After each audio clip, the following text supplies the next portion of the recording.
Yeah. Hello, it's Vint, and good afternoon to you. The sound was very choppy. It sounded like audio salad for a while, so I'm not sure if it's. I'm not hearing a lot of exterior sound now. Are you able to hear me? Yeah. Oh, good. Now, whether I make any sense. Oh, there is audio interference, isn't there? When I'm speaking, Froda's voice is choppy. So let's just see if it's okay. Now I'll spend a few minutes discussing some of my experiences in sort of three-dimensional thinking spaces. I'm sure all of you are familiar with the idea of a memory house. I'm not sure that I have the precise wording right, but in ancient times, the idea was to remember things by associating them with objects and rooms as you walk through a house. And so this idea of associating information with places really grabbed my attention almost 40 years ago. And I attempted with the technology of the day, not very successfully, to create an environment where you could meet at a place, could be a library, except you could create virtual rooms in this library and you could arrange to meet someone in those rooms. And in the room, along with the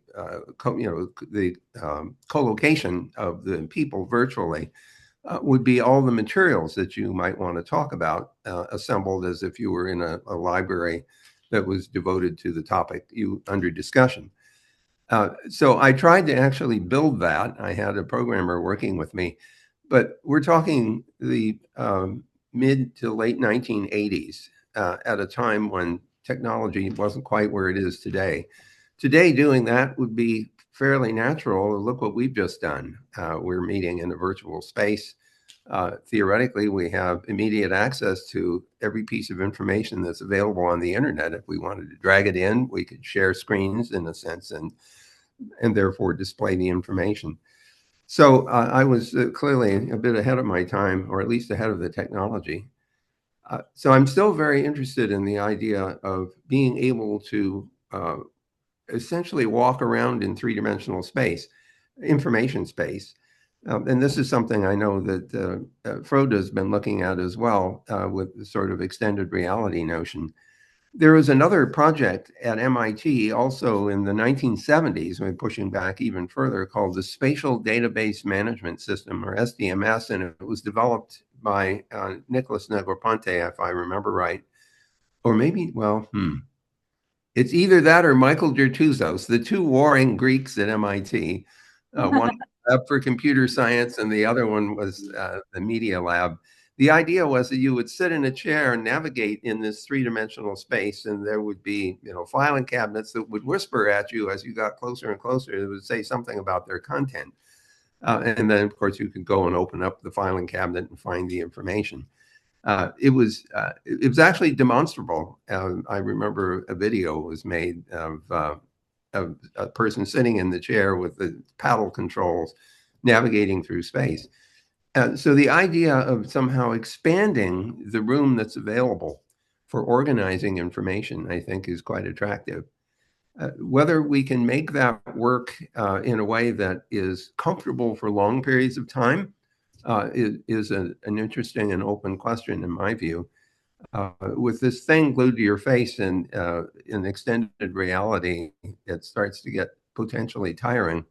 Although you'll all remember that Google put together this Google Glass idea, which was an attempt to provide an augmented reality space where you could see the real world around you, but impressed on it was information that was available about wherever you happened to be. It was helpful for navigation. There was one idea where the camera would identify the person that you were in front of or who was in front of you. And then it would display on the glasses something about that person, like you saw that person 2 weeks ago, or this person is an idiot and you should make the conversation as short as possible. And of course, unfortunately, that particular technology, which did work, was torpedoed by an unpopular assumption that the people wearing Google glasses were constantly recording everything. And they used to call us glass holes as a result. Um, that technology, however, has wound up in use, believe it or not, in operating environments where the surgeon has the Google glasses on and others are able to see what the surgeon is doing in the same, literally the same field of view. And of course, you can imagine a scenario where someone who is observing the surgery says, "Don't cut that little yellow thing over in the right," But the idea for teaching and training and discussing the surgery without interrupting the surgery was a really interesting idea. So some of these augmented reality ideas, I think, have legs if they can be made to work comfortably. As we start to experience the advances in artificial intelligence and the use of agents and also just generally the use of large language models for information retrieval and for analysis and assembly, one can imagine sending agents off to do things for you and getting their reports coming back to you in this augmented reality space. So from my point of view, we are at a point where the technology will support some of these ideas, which would have been largely dismissed as science fiction even 10 or 15 years ago. And that's why these meetings are so important, because they allow all of you to explore some of these ideas in a way that's not just speculation. You have an opportunity to actually try some of these ideas out and figure out whether or not they might be useful, comfortably useful and effective. I'm not sure yet how to think my way through the notion of agents occupying the same space that you do, this virtual space, and interacting with you. But I would draw your attention to a science fiction book, which was written quite some time ago by David Brin. It was called The Kiln People, Kiln. The thesis was that it was possible to create people out of some kind of biological material, and then you can impress your brain contents, your knowledge, on that object, which was essentially a person. And the person would not survive more than a few days, but could go out and do work for you in parallel. And then when they came back, they would do a brain dump. And so the thesis in the book is that you could have various qualities of these people, these avatars, and they would all come back and you would assimilate whatever they had done and learned. Some of them lasted longer. Some were smarter than others. I mean, you could clone a gardener or something like that, and you didn't require a great deal of knowledge. Although I'm sure experienced gardeners in the crowd are going to say to me, "You idiot, you have to know a lot to be a good gardener." So these are all ideas that are worthy of your consideration and speculation. I see Frode is standing next to the screen ready to cut me off or something, or ask a question, or both. None of the above. I wanted to thank you and also a brief introduction. I mean, if you don't know Vint and what he's made for us, you probably wouldn't be here. Nevertheless, Vint Cerf is the co-inventor of the internet. And for clarity, that is not the web. The difference is the internet is the ocean of information. The web is one of the incredible things that float on top of it. So in the beginning, I should have given you a proper intro, Vint, since we did a sound check. Please add what else you have. We have a little time, and then there will be questions. Thank you. Thank you. Well, thank you very much, Frode. I'm happy to go into a Q&A at this point, because I'm much more interested in people's ideas. And I'm sorry I couldn't be there with you, although today, as you may know, is a big holiday here in the United States. So I'm very interested to know what you've been thinking along these lines, or perhaps along the more general lines that Frode and many of us have been pursuing, which is the future of text and the concepts of how knowledge is captured, preserved, and used. Oh, yeah. Okay. Alessio, please. Thanks. About the space, the integration between space and information, have you had any experiment on connecting actual physical objects space and trying to use the physical space, the real material one, as a way to interact, to archive, to move it, to recover information instead of recreating a copy of it in a virtual space. You know, that's a really interesting idea, and what it sparks in my thinking is Internet of Things.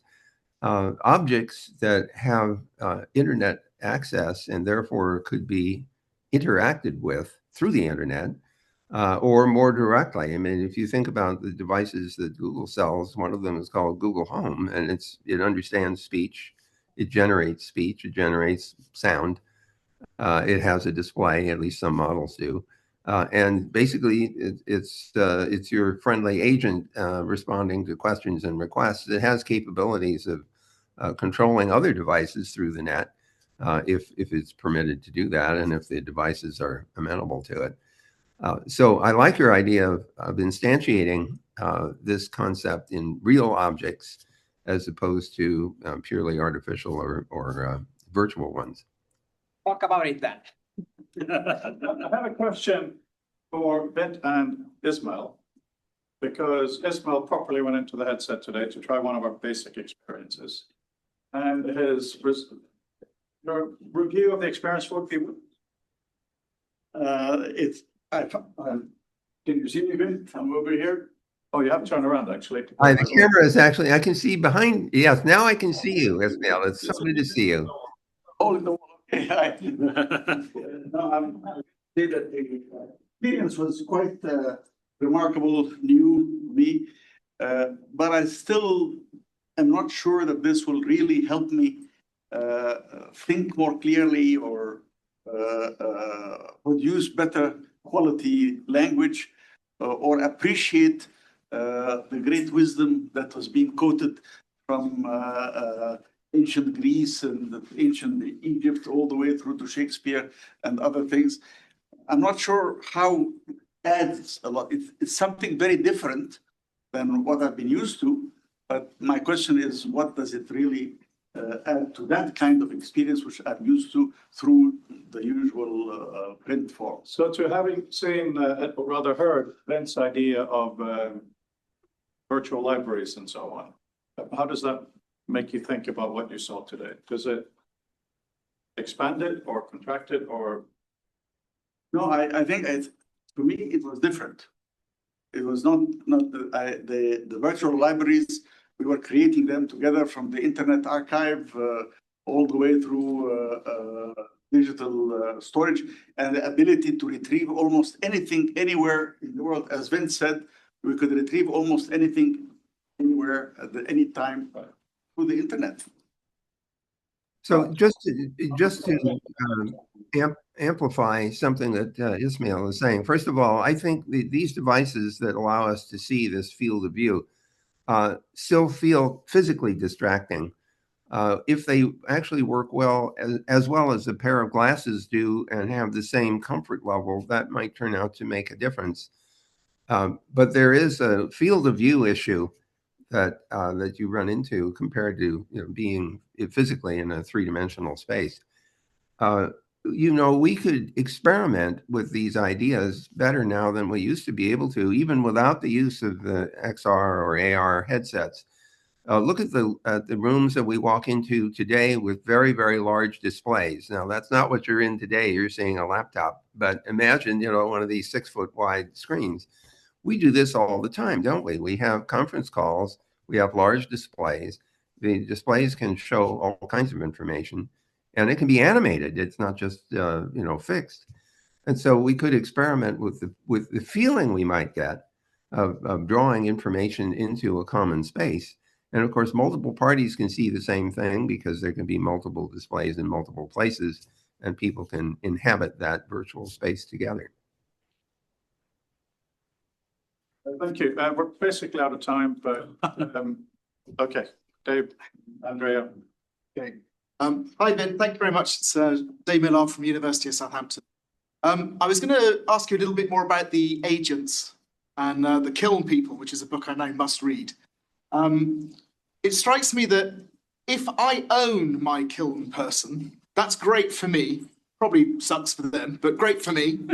if somebody else owns my kiln person, I'm in real trouble. How do you think that maps onto the current landscape of AI and how it's been developed and how these current sort of agentic systems are developing? You know, that is such an interesting notion, and we're touching on highly inflammable topics like slavery and things like that. I had never thought about the idea of owning an agent, but you could certainly create one, and in theory, it's supposed to do what you ask it to do. And the question is, does it have any initiative of its own? In the kiln people, these things have initiative because they are a copy of the person. They've been given a mission. Wow. I don't have time to try to think my way through this, but your question ought to be captured somewhere. That is a really thought-provoking question, is what is the relationship between a human being and an agent created by or for that human being? And should we start thinking about agent citizenship? What rights do agents have? It wouldn't be the first time that an artifact has been raised. The question about an artifact has been raised. Think of the science fiction stories. Star Trek had one where Commander Data was considered to be property. And eventually the argument was, well, it wasn't so clear he was a new life form, then it wasn't clear whether he was property or not. And do agents have initiative? And they're starting to look like they do, which makes your question even more important. Andrea has promised a really brief one. So related to what you were saying in the beginning about memory palaces, for me, the reason why we're not seeing that taking off is because we're lacking what I call virtual urbanism. So that concept, for it to work, it has to tap into our ability to find our route through information from that route. But in virtual reality, we jump from one place to another. We don't have a way to actually create a route. That's totally the contrary of what we want virtual space. There's no reason to walk from A to B. So I think we're in a situation where we want to have our cake and eat it too. I'm sure there are solutions out of it, but for me, it would be starting to develop proper way of locomotion and a proper virtual urbanism concept, which is nothing like real urbanism, because we still want to maintain the ability to jump from A to B in virtual world just because we can. So we shouldn't give that up, but that leaves the question, what is virtual urbanism then? I know we're out of time, but I love this analogy. And I'm wondering about walking through an information forest, for example. It might be a really interesting, different way of learning than jumping to, clicking on a URL as opposed to starting a journey. And so your idea of possibly making URLs or some analog of them into a journey as opposed to a jump strikes me as being a really interesting and intriguing thought. So hang on to that and keep pulling on that thread. That's really interesting. On that note, thank you very much, Vint. We hope to see you in person one weekend. Thank you so much, everybody, and happy holidays for those of you who might be celebrating ours remotely anyway. Thanks, Foda. I appreciate the opportunity to participate remotely. Thank you. Thank you again. And obviously, if you have time to stay on a little bit, that's nice, but we understand you have other things such as Thanksgiving. Well, for setting up, I want to mention there is already 2 works by Shar Davies called Ephemer and Osmos, which is a journey through the VR environment. In the 90s, this work was done. So look, it's online, you can find it. But she used the environment of trees and forest, making not just a narrative, but also to find her way through this new space of VR. Really great work. I love that idea. Thanks so much. I have to go baste the turkey, so I will. I wish you all well, though. Thank you, and please record all of what you've done, because this is going to be fun to review later. Bye for now. I'm just having fun finding the slides here. I didn't mean to jump the gun up here. I know we're under time. I do want to say while we're waiting for the slides that 30 years ago, I started my career in stand-up comedy. And when you wanted someone off the stage, you just started clapping.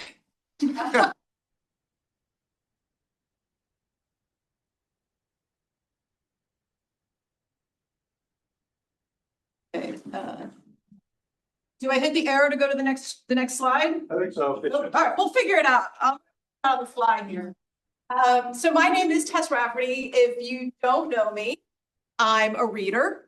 I know, brag. I'm a TV viewer, and I'm also a writer.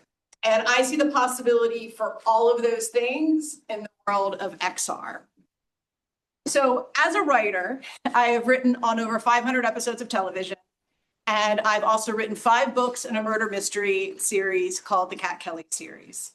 So when I first got introduced to the world, this world here, I immediately saw the application in my own working life. So I don't know if you've ever written a murder mystery, but there's a lot of details you need to get across and wrap your head around, and not just in one book, right? If you write a series, you need to be able to wrap your head around details over the whole series. Character names, murder methodologies, locations. What are you repeating? What, are you being too formulaic or straying too much from the plot? And eventually, as you start writing more of these, I found myself not wanting to just see one book as an individual. I wanted to see my whole work as a whole. I wanted to see my whole series and be able to index it and analyze it. And I saw that potential in the work we were doing here. Okay, so this is what I call Writer V1, where I can auto-index character names, murder methodologies, crimes. I can create family trees, which is surprisingly necessary when you're writing complex stories. There can be a summary of characters. I have their actions, what books they were first introduced, page appearances, bios. We can generate a storyline for each book, and then we can also visually look at it in XR. We can then superimpose each story over each other so that I can see how they all stack up against each other. How much inciting action, how much exposition in each. Which books does the murder happen later? Is this a pacing problem? Is it, are we staying too far from the formula? And also do what I like to call seed mapping, which is my own invention. But when you're writing any kind of story really, but particularly a murder mystery, I like to drop in what I call seeds. And seeds are sometimes clues, sometimes they're red herrings, sometimes they're just things for character development. They're little bits and pieces that are going to pay off later in the book. Sometimes when you're writing, you don't really know how something's going to pan out. Sometimes when you're writing, you don't know what needs to go there, just something needs to go there. And as the story develops, you'll figure it out later. In an environment like this, I can indicate where my seeds are. And then I can, again, have a visual representation in XR where I can see where they're falling in the story. Are they too clustered together? Are they too far apart? Is there too many or not enough of them? I can toggle back and forth as I'm writing the story to say, oh, this would be a really great plot point. Is there a place to seed this earlier? So that's V1 writer. Writer 1.2, I go from being immersed in my own world that I've created to connect it to the world outside. Through a browser, I have a window on the world so that I can literally look at things as I'm writing about them. I can describe a Tuscan countryside because I'm looking at it through a browser while I'm typing on it in XR. I can interface with generative AI to create floor plans, to create character prototypes, to create whole worlds so that I can more accurately hone my vision as I'm trying to write about it for readers. And I can connect with writers around the world in virtual writers groups and writers rooms. We can pitch each other new ideas. We can read each other's work. We can give each other feedback. So that's how I see that.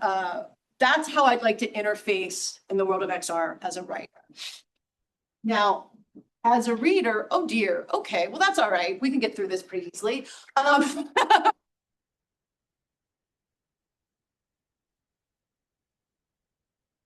Level from where we already are in right now two-dimensional experiences like Kindle, right? If a song is mentioned, we can hear it. We can hear the correct pronunciation of a foreign phrase. We can see places around the world that are being described, and we can learn more about historical context of an underlying plot point or the wine they're drinking. Oh, I see what happened. Okay. And we can also enjoy, we can relax and enjoy the book, because we can also have a wiki of all the characters in this series. So if a character comes up that was 3 books before, we can know where they are, who they are from, from a wiki, instead of trying to rack our brains. Or if there's a plot point that was introduced 2 books ago and is now being brought back. So finally, as a viewer, so VR combined with traditional television gives us a chance to experience TV, not just as a passive viewer, but as someone who can then interact with the shows, with the world, and with fans around the world. We can experience a show we love passively, and that's already a visual experience, unlike ones that most people haven't experienced. But we can also do things like interact with chatbots to interview the witnesses ourselves, or conduct our own forensic searches with our own experts. We can stop the action altogether, and we can walk around Rome at night or take a tour of the Colosseum. We can also go to communal places where we can interact with fans and meet others who like the show around the world. We can take a tour of the vineyard, and we can even buy the wine that they're making.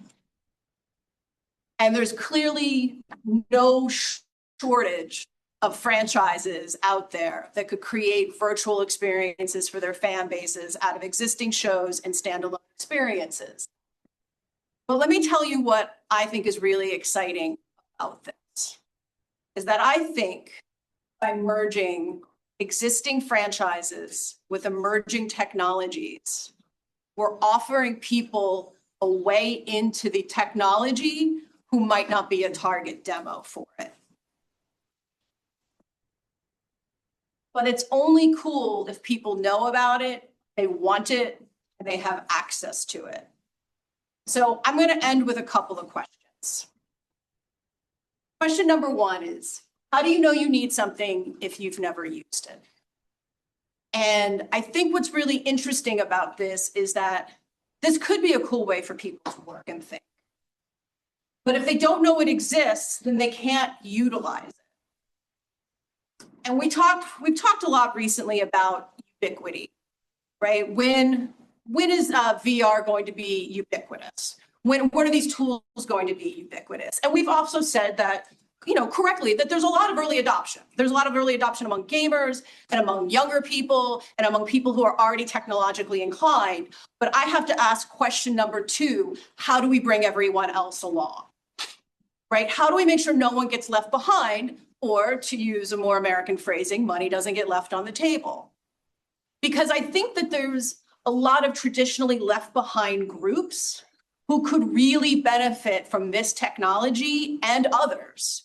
But we need to give them access to it. And we need to ask the questions of how to get them involved. And I'm going to use one as an example. I know I have to wrap up. I'm going to talk about middle-aged women, right? I'm going to talk about middle-aged women who created websites and were the first bloggers and were on social media when it was nascent, and are now part of the sandwich generation where they have parents who need help and kids who won't leave the house. And frankly, I can't think of any group of people who need a virtual room of their own and a virtual space to think and work and create more than this demo. And I don't know why no one is trying to go after them. I would like to go after them and on all the other groups. And I think if we ask ourselves the right questions, we can invite other people into this world. But the fact is that the real physical world we're living in, it was entirely built by men who had social and economic privilege. And I don't want to see that happen to the virtual world as well. So instead, too late.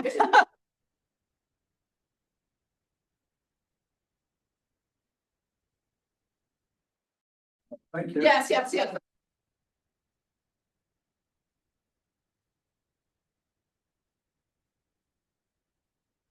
Fabian. The same thing I say, so I apologize in that. For the work we're doing with Sloan, it is of a So it also means that anybody who want to and can modify it is invited to do that. In this aspect of offering a thing, it is literally as this. There is like no string. It's wonderful, and I'm saying we need to reach the people who don't even know it exists, you know, that they can do it. Yes, Stella. Something quite. Trying to articulate this, I've been quite interested in what Netflix have been doing with some of their interactive programming. Do you know whether they're doing any VR tie-ins, and are they working? Because they've been doing a lot of literary adaptations recently, and also been getting into the sphere of exhibitions in physical places. So with the Frankenstein adaptation, great exhibition. That they've had of all the props and everything, and I was just wondering, with writers like yourself, especially doing kind of TV adaptations, whether what the opportunity is with Netflix or other companies like that. There is such binary thinking, I think, right now in Hollywood, where nobody in traditional media is thinking about the potential. The people who are just thinking like, how fast can we scrape everything and fire everyone? And I don't think there's anyone who I honestly don't, in my experience, and I've been talking about this for 2 years, nobody in my experience sees the potential of bringing these things together. That's not. Yes. One more question, Marius, Okay. and then Ismail. I love the idea of the seed and the seed mapping. It's a sort of a link thread that organically grows in your creative process and in the narrative mechanisms, right? And it would be very awkward to put it into Kindle format. How do you, as author, imagine this to be implemented? Ideally, XR. In XR, just so we're clear, the seed mapping is just for my draft, right? So it's just so I'm looking at the draft as a graph, as a chart, and I can see where these things are. I would think of it as simple as, you know, there's a click, there's something I can do. Okay, I'm designating this area as a seed map, and maybe there's one other drop down where it's like blank seed or something, you know, or not. So I know, okay, that's an area I can fill in later. But so that if I'm looking at like a graph later on, like show me the plot of Cat Kelly 6. Okay, now show me where all the seeds are. They come up as dots on a line and page numbers. Ismail, and then Fabian has promised me it's going to be. Just a question for us to challenge ourselves a little bit. You mentioned about people not knowing.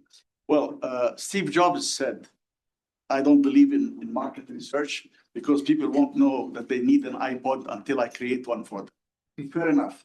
On the other hand, we have the case of 3D movies. And Avatar was one of the great 3D movies. It was one of the biggest blockbusters ever. And yet, the new technology has never really caught on. Despite the fact that it's money, despite the fact that top-notch people were investing in it. So there seems to be something that has to satisfy a felt need in the public, not something that you say you want. When it clicks like we saw with the content, not necessarily 3D. I think that's an important question for us to think when we're trying to develop tools. I absolutely agree. I feel it needs purpose. Like, it's really cool that something does something, but why do I need it? I absolutely agree. But when I saw this, I was like, I need this. You know, can you develop it quicker? Because I could use it on the book I'm working on. Yeah, really quickly. I'm already finished. So on your author 1.2, you have generative AI that does the landscape, the map, the discussion, etc. Just want to say, just from a technical standpoint, not ethical or market or whatever, just technically, it is trivial. It's calling an API. The model does this thing. So this is, to bring this to XR is done. I mean, it's easy. And we've done it in the... No, and I, yeah, But we still have to do it then.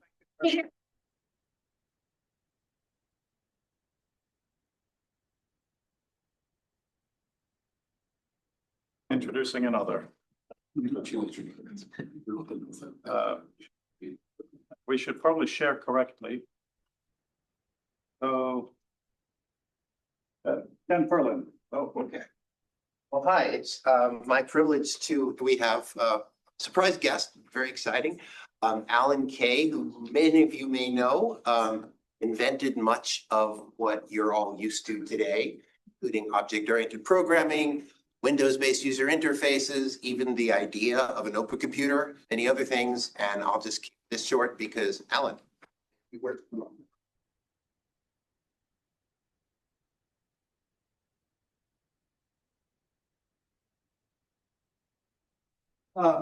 Well, fortunately, I didn't prepare a talk and I'm not going to give one.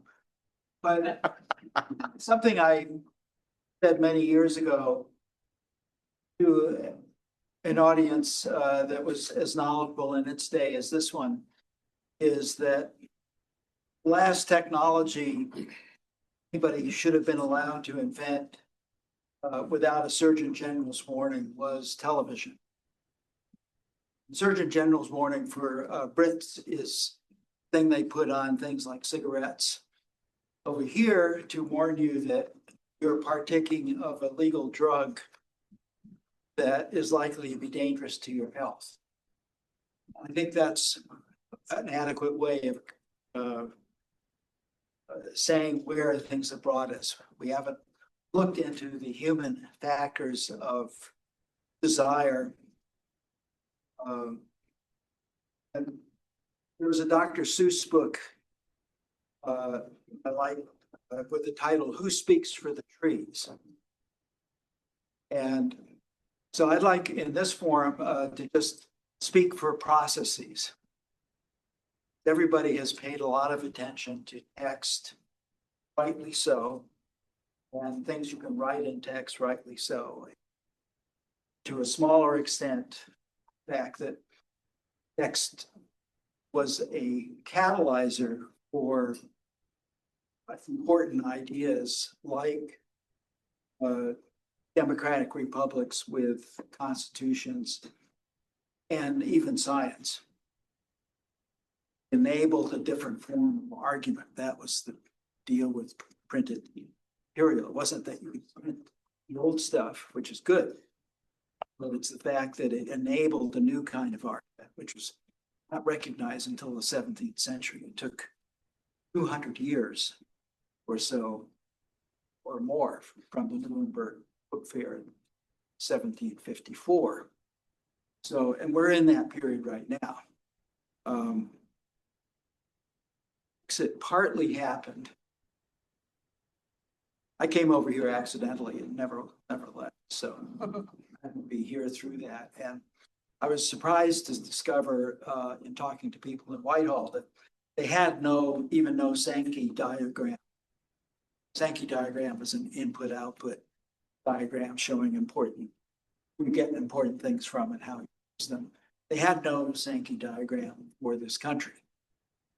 They had no idea that they were even living in a system and that the system had enormous nonlinearities. And even the people who were somewhat aware, if you're aware of systems and nonlinearities, then you know you don't know. Because you can think of scaling as the general principle of more is better until it isn't. And so I have nothing new to say. I wrote a little essay for Froda's first book, pointing out a chapter I wrote done by the University of Berlin. It had a title something like "The Future of Reading Depends on the Future of Learning to Learn." Difficult. Recording in progress. That's a perfect commentary. I believe. What to do, Siri. So I think the interesting thing is to try and nail down what content needs to be, not what people want. People really want what they need. That's the most important. Those two words are so different. And what people need is usually something they don't want to learn. So let me put forth processes. This is something Ken used to put into his marvelous talks is to show you actual processes in operation. And the thing I haven't seen in what is so-called new media is depictions of processes. I haven't seen ways of writing in terms of processes. So there's a whole tremendously important part of the media communication universe about the most things that are going to do us in. It is not well represented in people working on new media. Thank you. Thank you, Alan.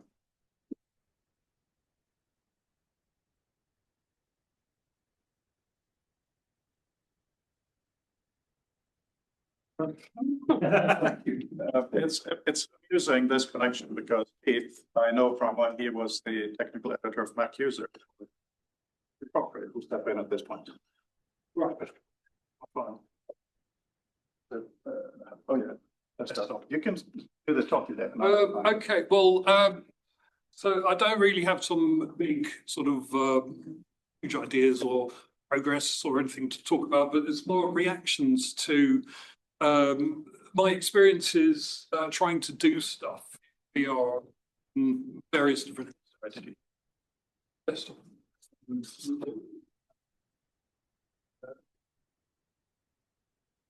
Yeah, sorry, please keep going. So, I mean, I've wanted to work in VR for a long time, as when we finally You noticed how hard it is to find things on a Mac? Build image. Absolutely. Spotlight. For that. And she's spotlight. you now have two problems. Best invention of the Spotlight. We found it. Hey. Okay. this one. Right. So, yeah, well, I am that Keith on as many platforms as I can get that name on. So, yeah, like I was saying, I want to work in VR. And I keep trying, and it is quite frustrating. I mean, I did a contract for a year with Meta about 3 years ago, and this is me in one of my weekly or more often meetings with my colleagues in California. And that was really effective, surprisingly effective. Even though I looked kind of like that was the closest I could get to me. It couldn't do sort of grey like that. It was either all grey or all brown. It's better now. And it's constantly improving. But this was really good, except I couldn't work with files. Best I could do was, this is a colleague with something I've made on their laptop. So I can put my laptop in there. What I really want to do is to basically have my real working experience and do this in a virtual environment. So I can manage whatever it is I'm working on, which is going to be multiple things at once.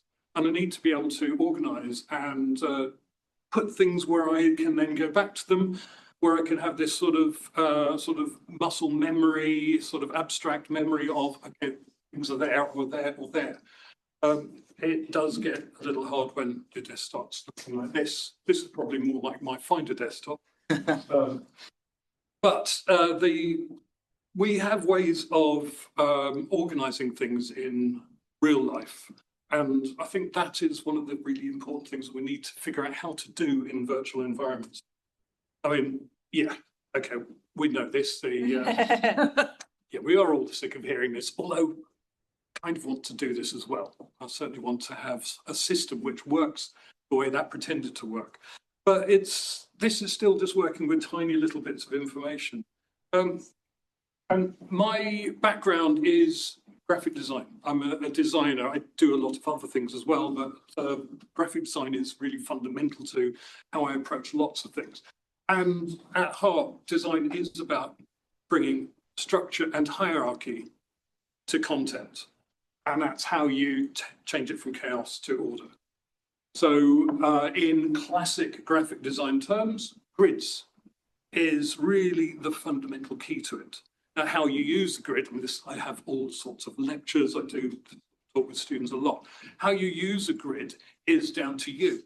A designer, I tell people sometimes, a designer's like they give themselves OCD on purpose, so that they work out their own methods of how they're going to use a grid for a particular thing they're making, and then they make themselves follow that in some logical, creative way. But you have a grid which gives you enough options, but then it helps you bring structure to chaos in a way that makes sense. And we can do this to an extent with our files in a regular computing environment. In the Finder, we can have a grid to help snap icons if we want. We can undo that. Or we also have a hierarchy. We've got folders and we're quite used to organizing that. I mean, it's a concept taken straight from real world, ported to here, and it's relatively simple and straightforward. But how do we do this? How do we have some kind of grid for arranging things in a virtual space? So talking about files. I'm not doing the sort of the abstract, slightly academic step out into talking about units of knowledge and units of information in the abstract. I'm talking about documents, the stuff that I work with, you will work with every day. So how can we then arrange things? Would a grid like this work? It is just questions I've got, just musing on things. I thought this would be quite interesting to be able to say, okay, conceptually we've got a grid, it's three-dimensional, it's not just three-dimensional like that, it's depth, you can put things here and over there. And then I was wondering, what happens if you move around and you walk outside? How do things then, does it break the visual organization that then was wondering about? Something a little bit more linear with planes. And I was wondering, could this be a way we organize content in VR in the hierarchical sense, in terms of that's a folder maybe? Okay, I arrange stuff, put it there. And then when I want to go to look at it, I can expand it or go into it. These are the things I want. Go on, make it, please. Okay, well, this is the very last thing. So the whole point is that we need to figure out how we're going to get somewhere. We need to think, where did we come from? Where are we now? And where are we going? And thank you, Alan. That's Park in the middle, Doug at the left. But we constantly experiment and we try to evolve and move things forward. So how do we do this in our VR environment? And that's basically what I wanted to ask you, and see what you thought of difficulties and of possibilities of organizing your content in VR so you can actually work. Thank you.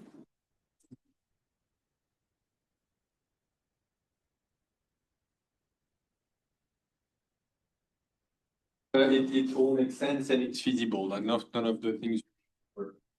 It works. Some of it we've done, including like in Vancouver last year with a flat grid of actual icons of actual files that we could open. So that's definitely not a problem. What I think is probably misunderstood, including by us working on the topic, is that we think of a virtual space in the way you present it as a perfect space.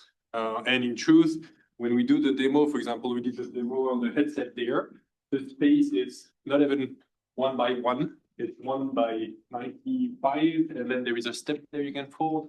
Do you do it in VR? Do you do it in AR?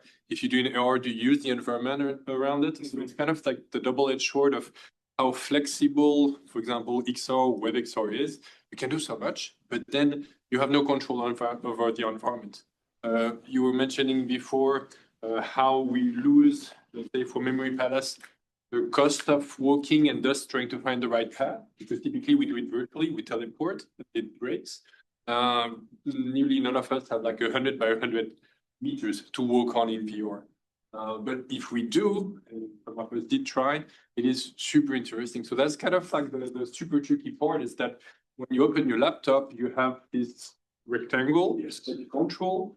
Here, yes, it's flat and it has a shape. Here, it's very fluid. And indeed, as the example you were saying, like when you pull the sphere, does it follow you? Does it here you have less space? So does it contract and get closer? with so much freedom, and then how do we keep something that is flexible enough to be useful, but then when it changes shapes, it's still like stable enough that we keep on understanding it, and just I don't have an answer to that. I mean, the luxury approach would be develop all the different methods and then see which work. If we had infinite time. This is so exciting to hear you guys talk like that, because the environment is called, I mean, the environment you built is called what? What's the name of it? Spatial scaffolding. And he also has active wireframe rectangles that things can snap onto. So one thing Dini and I have been really working on over the last 2 years is flexibility versus fixity. You want one, you want the other. You want the background, you don't. So yes, we're very much experimenting. So to have you come in with your, this is FOT, by the way, in Thailand. I come in here with your traditional perspective. It's really worthwhile rather than just everything loosely. Tom. Yeah, somebody who's transcended a lot from physical space to virtual space, because I've built physical spaces too. You know, the one thing I think is often struggle with VR, XR is this notion that you don't have gravity, you don't have a desk that's 4 foot by 8 foot or whatever your desk size is. You're not limited in that same way by that stack of paper that's going to fall off the desk because you just don't have any room. The thing I think I think the environment needs to be whatever you need it to be at that moment, and it needs to flex around that. Maybe you want a sphere at times, maybe you want a square, and you should be able to flip between those as you need it. Just like, in any sort of application, you should be able to customize that environment in a way that most suits you and is not subject to the whims of the designer alone. Right? A good designer designs for flexibility. Yes. And that's always been a struggle as I've worked with actual architects and trying to get, okay, yeah, this looks nice, but it's not a monument to yourself. This is a place where people are going to have to learn. And so therefore we need to build it so that it conforms to the learning process. But people don't know how to talk to each other across those gulfs either. And that's another challenge, because people who think spatially and think in design and not necessarily the ones who are actually in space. It's a challenge. I think part of it too is that, VR's been around a long time, right? Mm-hmm. And it's been limited by the technology, cables, stands, headset where you're wearing bodysuits. And so those environments have, I think, imparted a kind of aesthetic and functionality that today we don't have to abide by. And so those of us that remember and worked in those environments still think about that, and then trying to break out of that environment. How do you break from that kind of experience into something that's new and more flexible?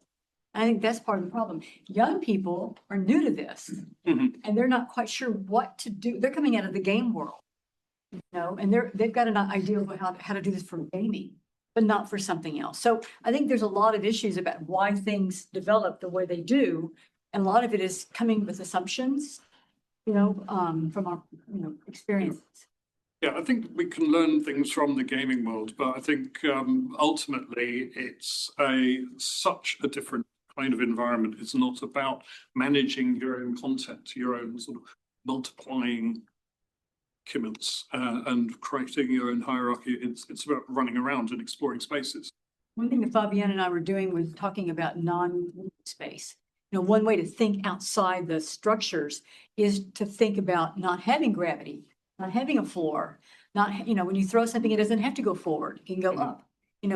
Things that are going to subvert the current way of thinking. And I think that's what we're looking for in our next years, how to think differently in this environment. In the past. If we can subvert and then analyze and figure out, okay, did that subversion work, or was it actually a problem? Yeah. We need to do it. You, Andrea, really briefly. There's an online question as well. Brandon's been waiting for quite a while. Well, I was just telling them. Oh, okay. Randall Andrea first, and then we'll do one. Okay, Brandon, fine. But Andrea first. Mixed typefaces. Apologies. So I feel like in this case, do we have a 3D grid in VR or not? We're missing the why. We're missing a clear why. So for me, when we have a grid in 2D, we have it because we have a lot of text, like the example you showed in InDesign, and we want to have a hierarchy so that people's eyes know where to go and not be overwhelmed by it. We put it on a grid and we have different sizes of font. In architecture, and as architects, we sometimes get a bad reputation that we only care about how things, but most of us do work with structure. So we want to equally send structure towards the ground. So that's why we have a grid, because we equally spread out the weight of the building into the ground. So you have a grid.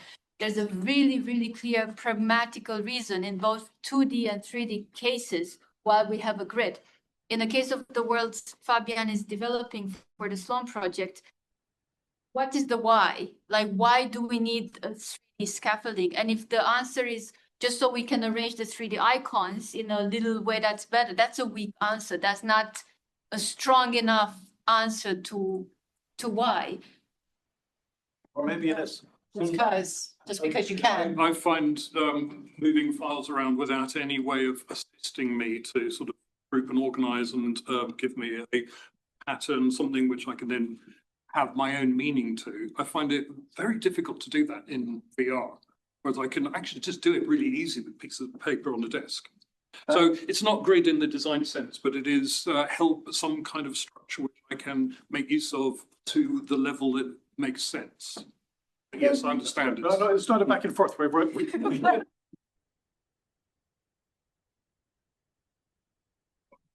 please. No, not to you. I'll let the guy who's waiting online. Okay, Brando. Hi, thank you very much for yielding. To piggyback on Andrea's point, I think the why is something that needs to be answered, and one of the things that does need to be done is to take a critical eye to the special sort of weaknesses and then capabilities of the platform. So no headset or any kind of virtual reality device that it has a line of sight to production in the next 20 years has the same pixel density as a laptop at arm's length, nor are the sort of the input fidelities of the same caliber as you can experience with a trackpad or mouse. But what they do have is the sort of the materiality of the positional sensitivity, the fact that when you move your head, the things look like they are where they are. They react with the materiality of metals and glasses and other surfaces. The parallax effects that you experience as you move your head is the same one that you experience in reality. So one of the things that I would suggest is that we need to be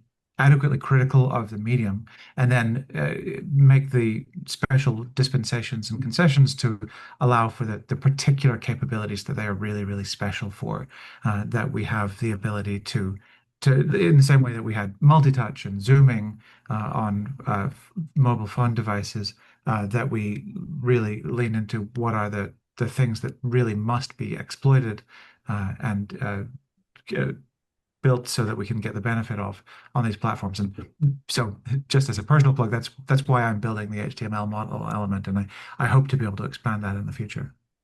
Thank you, Brandel. Over to you, Alan. Well, just an observation that's been made by others better is that today's wars are fought with the weapons of yesterday.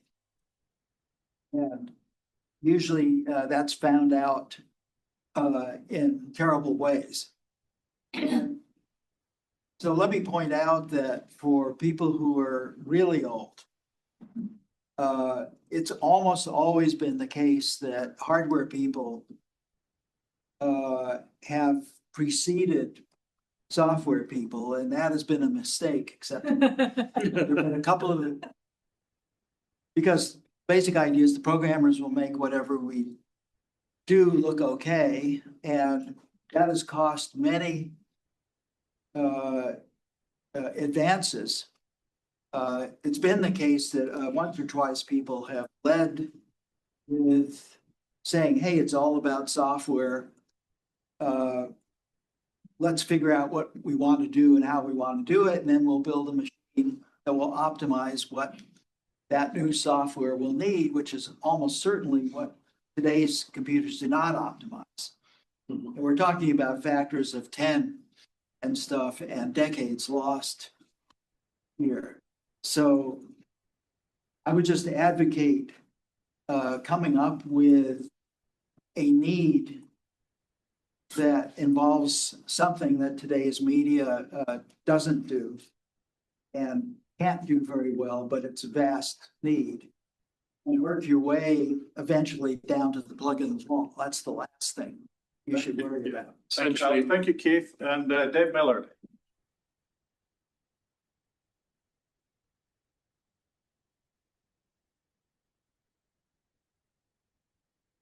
University of Southampton, professor of computer science. Although I didn't invent object-oriented programming or the web or the internet, so I'm feeling a bit inadequate. Right. I was, however, Freud's supervisor. So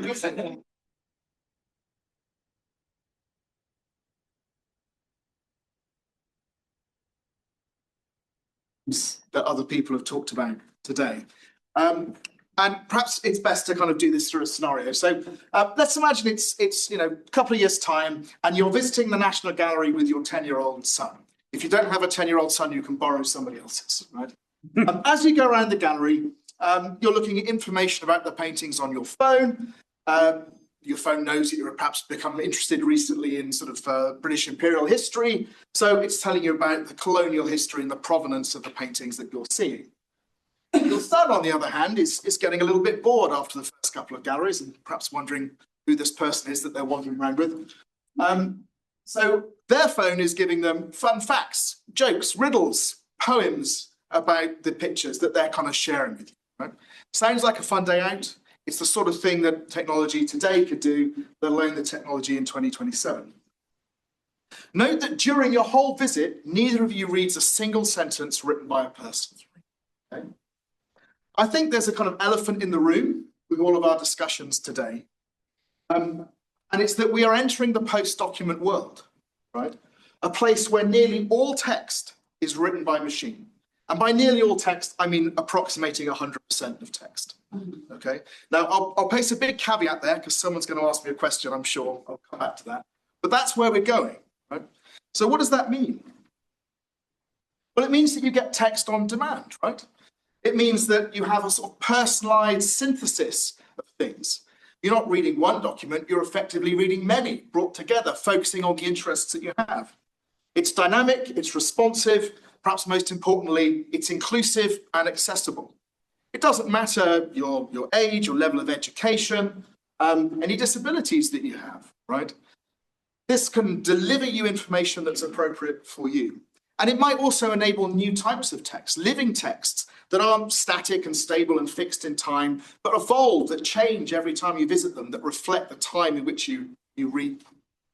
So there are good things about this world that we're heading towards. But there are also some bad things. So we have a certain amount of cognitive offload, right, where you no longer have to engage so deeply with the text that you write, that you read, because they're served directly to you. It encourages surface level reading as a result. The provenance of what you're reading kind of dissolves. Okay? And that means that attribution fails. So if you're an academic who really cares about your H-index, this is a frightening place to be. If you're a writer who depends on being paid, it's an even more frightening place to be.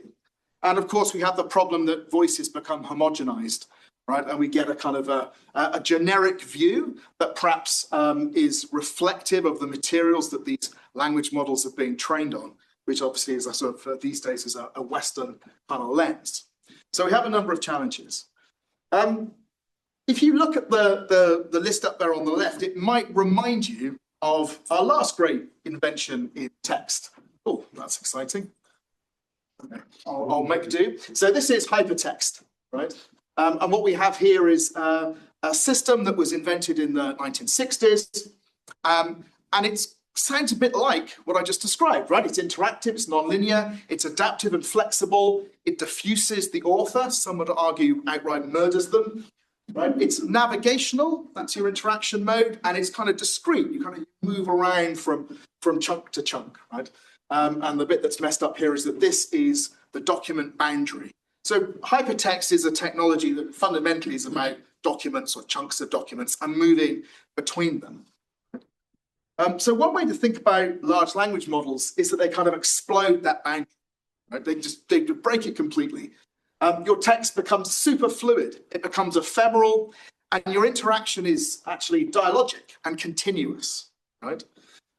So one way to think about large language models is that kind of hypertext plus plus. Right? They do all the things that hypertext promise, but they move from this discrete world to this continuous space.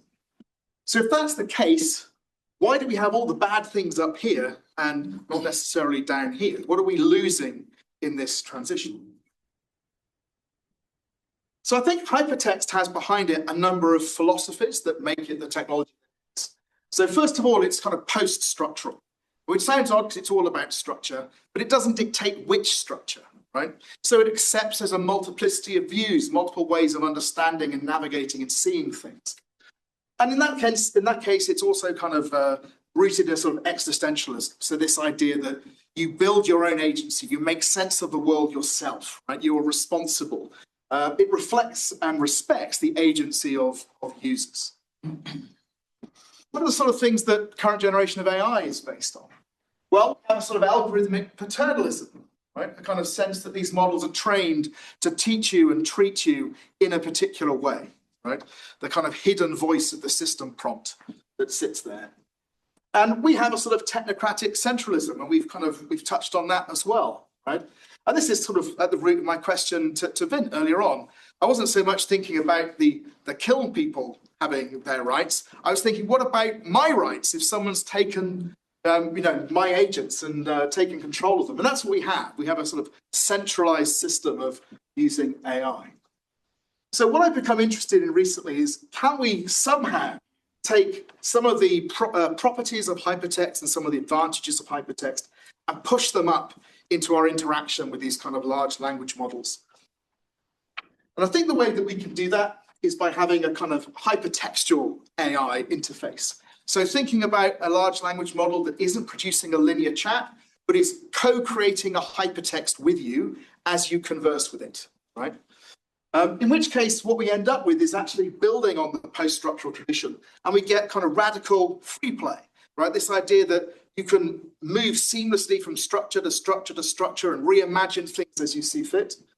And we move from kind of existentialism to perhaps absurdist existentialism, absurdism, where we're kind of acknowledging the kind of the chaos and the multiplicity of the world, but we're doing it with a kind of lucid defiance at our kind of inner humanity.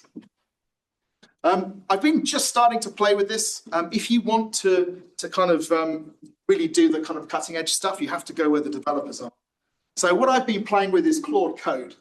So I've been using Claude Code to build Obsidian hypertext systems, right? So this is a Zettelkasten in Obsidian, and it's been co-constructed by Claude Code, who's written all of these entries and helped me build this up.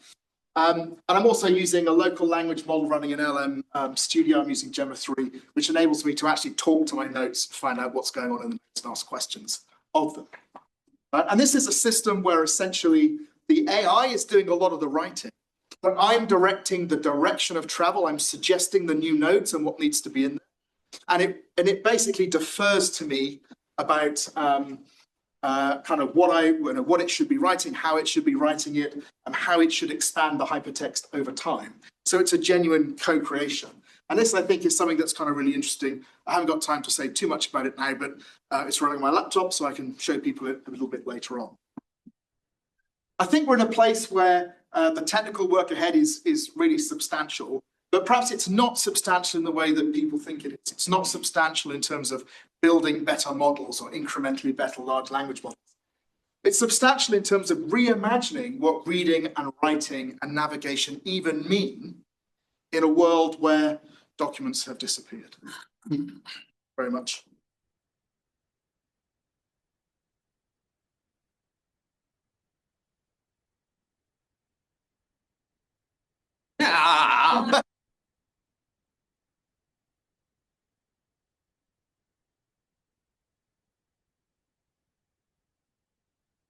The novel like Figursky at Finmar on Acid because one of the things that Mark and I have talked about is the difficulty of writing a hypertextual novel.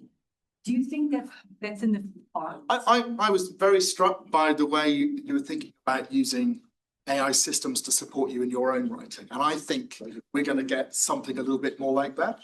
So this is the caveat. I said there's a caveat here, right? And that's that the majority of text in the world is not fiction. It's not novels and poetry. It's copy. It's advertising stuff. It's all of that kind of thing. And I think if there's one place where human crafted writing will remain, it will probably be in those sacrosanct. In the same way that we're quite happy to buy 100 of these things from a Swedish factory, right? But we like these things too. So I think in that sense, I'm not imagining a world where you'll just ask a large language model to generate a hypertext novel. But I think you can use them to help you. You could ask it, for example, a paper 8 years ago called the Ideal Reader Bot, which was about getting an AI, quite primitive then, to read multiple times a hypertext fiction to tell you things like, what's the best route through here? What's the most boring route through here? Is there kind of causality? And back then it was quite difficult to do that, but actually you can use that with large language models now. I have an ex-PhD student who has just been working, I forget the company, but AR-Raiders is their game, and they're using that technology, developing that technology in there to look at their kind of interactive narratives. So I think it would be useful in that rather than what I'm describing here, which is a slightly different type of writing. Alessio and then Alan. You're breaking the art and the craft. I'm not doing that. You are. What's that message about breaking shooting? No, it's super cool, but you need the craft also to think. Not everything you do is useful. It's the process that helps you to develop. Now, I'm sure what you're doing is the result of years of working, of years of thinking. So it's just fleshing out what will be when you fleshed out everything and you are not crafting anymore. And how do you think that? Yeah, so you're right. And the tools I'm using are developer tools. They're not meant for kind of ordinary kind of consumption, most people who don't have a certain set of technical skills. So I think it's experimental. And I also goes back to, I asked that question earlier about literacy, and I said how important literacy was, because I think you need to have those critical reading skills in order to be able to engage in AI effectively in the way that I'm talking about here. So I think that's a challenge because we have to teach our students both to do that, but then also how to translate that into this world. And with our students, as we've said a few times, that if they're AI first, they may be quite resistant to the first one of those things, right? But they need those skills in order to engage. Alan and then Tess.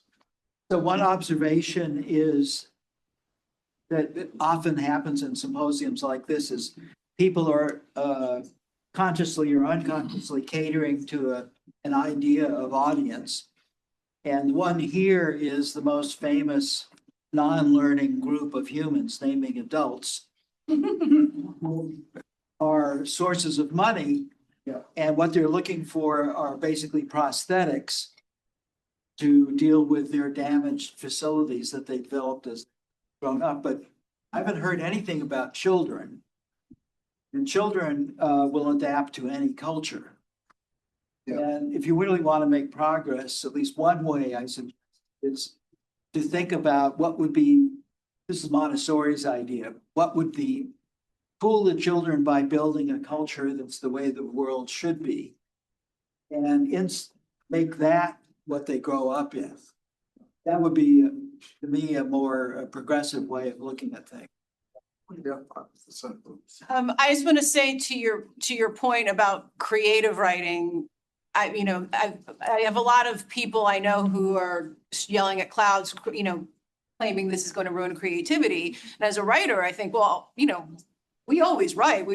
Writers write whether they're getting paid or not. It's nice to get paid, but generally speaking, like, people will still want to be creative. To the point you make there, whether or not people want to pay us for it is something entirely different. Because there will be computer-generated books, and for a certain segment of the population, that'll be fine. But there's always reasons people don't want to pay writers. This is just one more.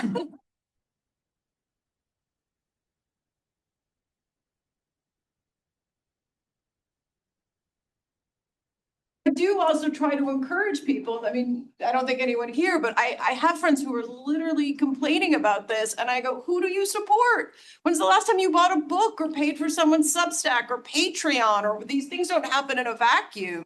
People won't get paid if we stop paying for it.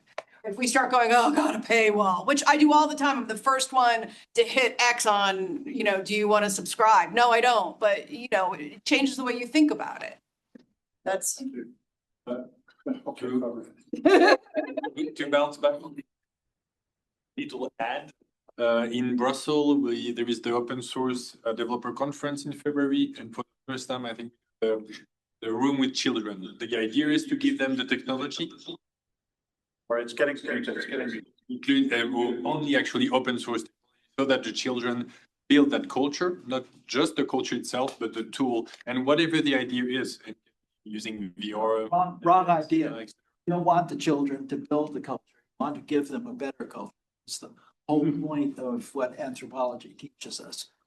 So they're the one who is going to. Children don't know they will wind up being Paleolithic without an advanced set of flies. Flashy stuff is fun. So we give them the hammers and the space. We're there to. We have an idea about what Montessori famously said, you can't teach the 20th century in a classroom. And her point was the children in Italy that she was dealing with were slum children that grew up in the 10th century. And because you can't teach the epistemology of a culture in a classroom, she proposed that the school embody the 20th century epistemology. It's part of the school culture. That's a big idea, and it's one that is often missed. The idea that the Rousseau idea that children are noble savages that know the way if you only let them is bullshit. Completely at odds with everything we know about human beings. But we can't build a perfect environment, but we can certainly build one that embodies in it ways of looking at things that humans don't generally look at, given our own culture. So you're coming in February, Brussels to help show the movie. I travel by Zoom these days. I've got many afflictions that make it difficult to travel, but.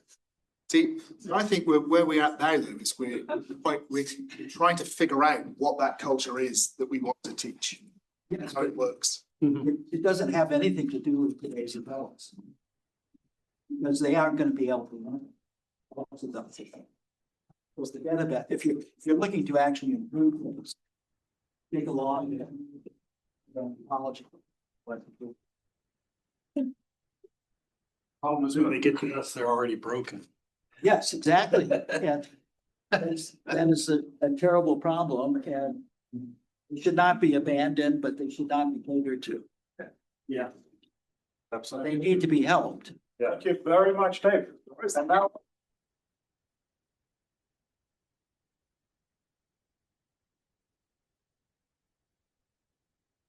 Much longer talk into a much shorter time.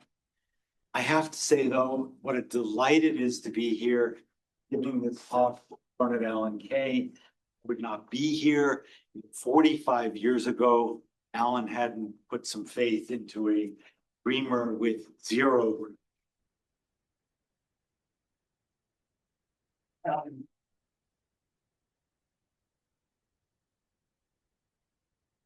Last 45 years was my giving my archives to Stanford and realizing that they had no platform, no mechanism to expose the contents of my archives on the internet.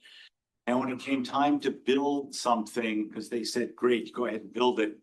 I didn't want to do it just for me, so I convinced Brewster Kahle to let me think about sort of a front end for putting things in people's view for using them. And as long as we have the librarian from Alexandria here, I sort of can't resist also saying that I just read this brilliant book where she said that one of the reasons why Alexandria fell in terms of the library wasn't so much necessarily because Caesar burned it or the Arabs sacked it. It had much more to do with the fact that people weren't using the contents. And what I am completely focused on is getting people to use the materials. And I'm also I was very struck this morning when Dini mentioned that she just wants to see everything at once. And you'll see that here. This slogan is sort of underlies all the work that I'm doing, although Alan pointed out, and I think he's right, that we could add to this, that the future has a right to the past, and the future also has a right to the future. What we're doing is we're making tapestries. This is the first one. It happens totally by coincidence to be about a talk that Alan gave at MIT. Very long story short, he makes it clear that all these early pioneers, yes, they're all white, yes, they're all men, but their ideological basis was how can we use technology to make the world better? And that was in the 50s and 60s, but by the 70s, the narrative has shifted to how can we make a lot of money? And I wanted every young person who's building our digital future to see this film, but I could not for the life of me figure out how to get them to watch an 85-minute film of somebody they'd never heard of talking about people they'd never heard of. So I decided that I would break the film up into its parts and then assemble around each part contextual materials. So for example, if I select Engelbart, what you're seeing here, what you would think you're seeing are a bunch of icons that might take you somewhere else, but you're not. You're seeing actual operating objects. So that's Engelbart's Wikipedia page. This is the entire 2-hour mother of all demos video that's sitting here. This is Ted Nelson's really remarkable eulogy for Engelbart, one of the most beautiful pieces of rhetoric I've ever heard. So as soon as we made this and people started playing with it, we realized two things. First of all, that it's hugely different giving people operating objects than giving them links. Secondly, that because we were laying everything out in one go, the way Dini was saying, it meant that we could, different people's learning styles, reading styles could be accommodated. If you want to watch all of Alan's intros first, you can do that. You want to dig into McLuhan, you can do that. It feels much more like the way our brains are being rewired in the digital era. The other thing is that, and we're just starting to wrap our heads around it, and it's kind of strange to say in this room where everybody's focused on 3 dimensions. We also realized that this was after 45 years of experimenting in some ways with actual products, we were finally starting to see the glimmer of nonlinear presentation. That, web pages scroll up and down, books go left and right, movies go left and right. They're all basically 1D. It turned out, we didn't realize this, it was not intentional, but we suddenly realized that in creating this actual 2D space, that we were in uncharted new territory that was really interesting. I'm going to just run you through very quickly. I'm not going to demonstrate what's in. I made this last night. I went to the Serpentine. There's an amazing exhibit there. I wanted to share with my friends. So I gathered the audio. I gathered this fantastic PDF. I just made this and I sent it out last night to a whole bunch. Similarly, there was a fantastic exhibit last spring at the Stedelijk. And again, these are all pictures I took, videos I took. It became a mechanism to remember, but also to share. Out of my archives, this is work I did with Alan back in 1983. There's hundreds and hundreds of pages of documents here. And nicely, we have sort of Gemini built in so that you can ask the Gemini to summarize documents, compare documents, etc. This is another piece out of my archives. It's sort of we released the first electronic books in 1992, and they came on floppy disks, and have had functionality that we still don't have. But the most interesting thing here is this is the original Hitchhiker's electronic edition from 1992, running in an emulator from the Internet Archive. I was talking to somebody at MIT, and she said, "This is great. Can you make me a bookshelf?" And I said, "Sure." Although up until this moment, digital bookshelves for me had always failed, because you get a bunch of pictures, you click on one, you go somewhere else. Oh, that's not what I want. You come back, you go somewhere else. Oh my God, that's not what I want. And it's just tiresome and tedious, and you don't do it. However, having all of the documents right here and, you know, being able to read them here means that we have finally sort of this is not a big breakthrough, we've recreated the serendipity of the stacks. So you can, gee, if that's not what I want, not only is there another one next to it, but I can see all these others. I mean, some of you are old enough to have spent time in the stacks, and you know what a joy that was to explore there, and something that we have been missing. I'm just showing you this one. It's a fantastic, but I'm only showing it to you to show you that we don't have to put things in a grid, in a tapestry. This one, a teacher could make, I'll make something at the end here. A teacher has written an exercise. She wants her students to learn about programming in the 70s. So she writes an exercise. We've got BASIC running in an emulator, and there's a instruction manual if the kids need that. These next couple are things that I made because I could. I was listening.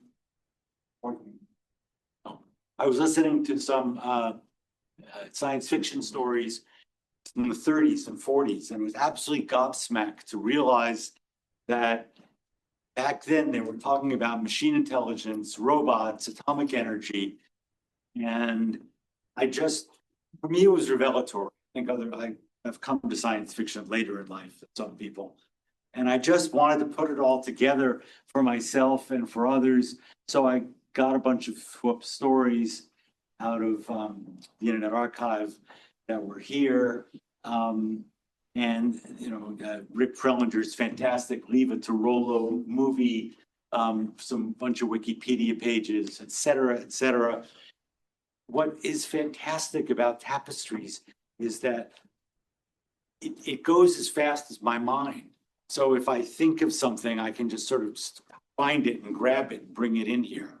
And so that it becomes a learning space for me, and hopefully for others as well. This is sort of, for me, my I did this for myself. I've read an essay which mentioned the idea of a new dark age, and it actually was from politics. And then I remembered that Jane Jacobs has this absolutely phenomenal book called Dark Age Ahead. And James Bridle, one of the most interesting philosophers out there, wrote a book called The New Dark Age. And I just sort of started seeing connections, and I put all this in here. And I find that the tapestries I share the most are the ones that I made for myself, interestingly. This is another example of that. Sugimoto, an artist I'm interested in, found this little 15-minute film, broke it up into its parts, and like I did with Alan's talk, sort of assembled pieces around it. In this case, I even got, he talks about Rothko being his biggest influence. I asked Gemini to tell me something about the relationship of Rothko and Sugimoto, and it was actually pretty useful. So I included that. And then the last one before I make something, this is something that started a couple of days ago with two colleagues, where we're kind of noodling. And we're noodling together asynchronously in a tapestry. And this doesn't it's not meant to mean anything to any of you, but it does to us. And there are threads in here that we can follow. And I do think that a tapestry as a collaborative learning space and thinking space is a very, very interesting proposition. Let me make something for you, because that to me is where all the pleasure is. The future of text and blank tapestry. First thing I'm going to do is change the color, because I don't like white usually as a background. And so now we've got a color, and I'm going to make this tapestry out of photographs that I took at the Metropolitan Museum of Art on a show on Black diaspora in Egypt. And so this is a folder with all these photos. And I'm just going to drag those to a tapestry. And then I'm going to put them into a grid so I can work with them.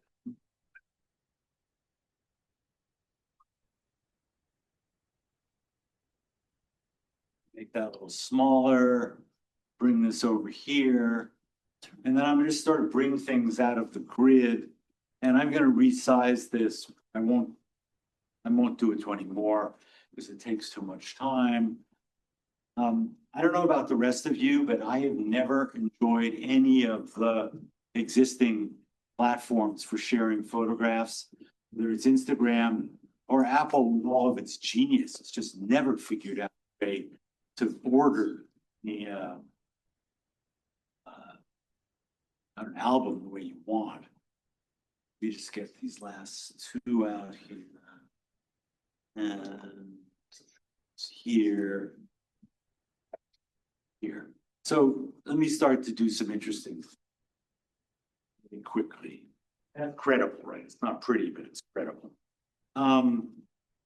This was a fantastic bit of the exhibit. These two artists had gathered 1,500 Xeroxes of important magazines from African American history. So I realized that the Internet Archive, has these magazines. So here is a URL for one of the magazines.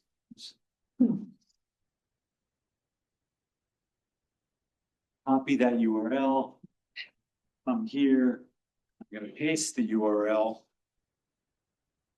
And I'm going to place this over here.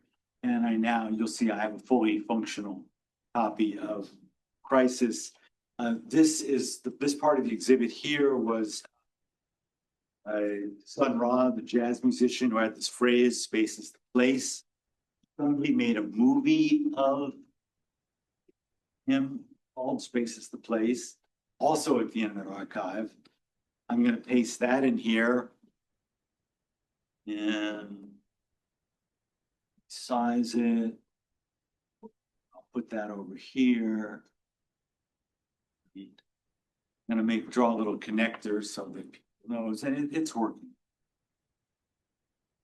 You can do it. Okay.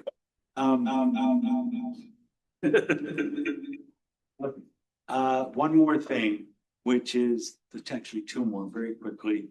Where am I? Yes, back to here. The New York Times wrote a decent review of this, and I want to include that in the tapestry. And I'm going to paste that in, but you'll notice that it doesn't resolve. And it doesn't resolve because about 50% of web pages have something that stops them. So what I did was I clicked the Internet Archive Wayback Machine button, which imports the Wayback Machine version. And one last thing, which is that I want to make a little video here.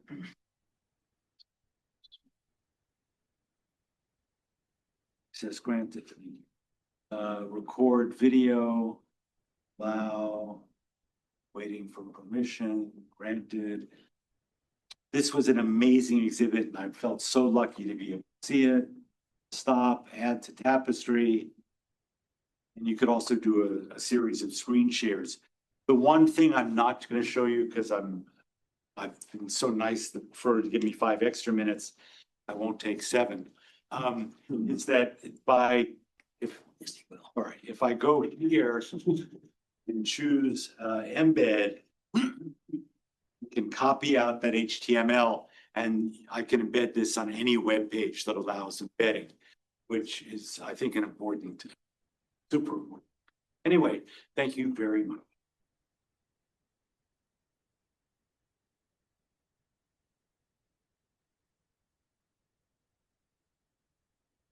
Of 2 weeks from now, it'll be up on GitHub, completely open source.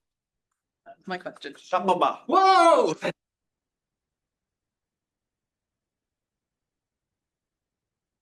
The web address. Tapestries.media. Yes. A question, back to the shelf. Everything great and fantastic. I think the shelf is still the pain point. Because as you said, you work in a library, everything is actually different, it smells different. It's great what you have done, it's a good step forward, but there's still, things look the same.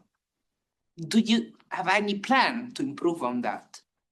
We generate now for Especially why I showed you the one with the things in a circle, not in a grid. We absolutely assume that tapestries will evolve into a 3-dimensional space. When you have a 2D space, you're kind of, let me see if I, hold on. While you're doing that, I just want to mention that already happens. Combien can import this raw. And you have a space that starts flat because it was flat. You can start. You misunderstood my point. Is I don't want to 3D actually. I'll say that you look at it. Everyone but you. Here's a tapestry that somebody in Amsterdam made about weaving. Doesn't look like any of the ones that I made. Yeah, I mean, super cool. It's early. You know, we need people to experiment. But I think we've given them a substrate worth experimenting on. So you mentioned Bush. Yeah, if you remember that paper, one of the things Bush predicted that there would be a new profession called pathfinder. There would be people called pathfinders, and what they would sell were interesting narrative, interesting routes. Right, so that's something that's been missing from most hypertext stuff is that guides that are concierge guides are tremendously useful. That's so brilliant in a sense that tapestries are endless canvases. Nobody's really made something that's truly endless yet, but we do have the ability. Let's assume you had 1,000 elements. We have the ability to set an order. So we've enabled pathfinders to present. Imagine an overlay showing a few different paths. Exactly. It would be pretty smart. Oh. That was making me think, is that what curators do? So I'm a curator and I can see totally how I'd want to use this. Does it have to be one person creating the tapestry or you can make collaborative ones? And put several people in here at once and they all have their own cursor. And can you have them private and public? Yep. So could you can set them private, work on them, and then when you've got them to a state you want to share, then you can make them open, or you can make them private. Or you can even make them public to a small group as opposed to out in the universe. I want to start playing around with this. It looks amazing. Wave report. Bob. Super quick question. Does that mean that they have commenting and reply functions? Yeah, that's in there now. Okay. Yes, you can make a comment on an object or on the tapestry and is replying, but it's primitive. No, it's fine. We used Miro board to collaborate on the ELC4 because it was during COVID, and so, but that's proprietary. So I would way rather use this. Well, also, we can do a lot of stuff that they can't do. And vice versa, but.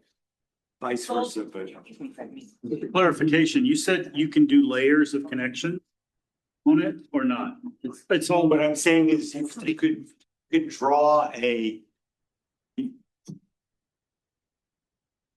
You can set up a path through Tapestry. right. Alan was saying, and he's right, so it'd be nice if you could have 6 different paths and show those. We're not there yet, but. One of the things that I found really interesting is I've been working on the knowledge navigator, and this is something one of my coders came up with, but I found it to be a real leap forward in terms of how we look at the acknowledgement maps, is you can filter by strength of connection. And so if you want to simplify the map, you boost up the threshold for how many connections these two pieces of information have. If you want the whole big thing, you lower it down to 1. And you get the big map. That would be amazing, the Tapestry. That's why it's open source, guys. Go for that.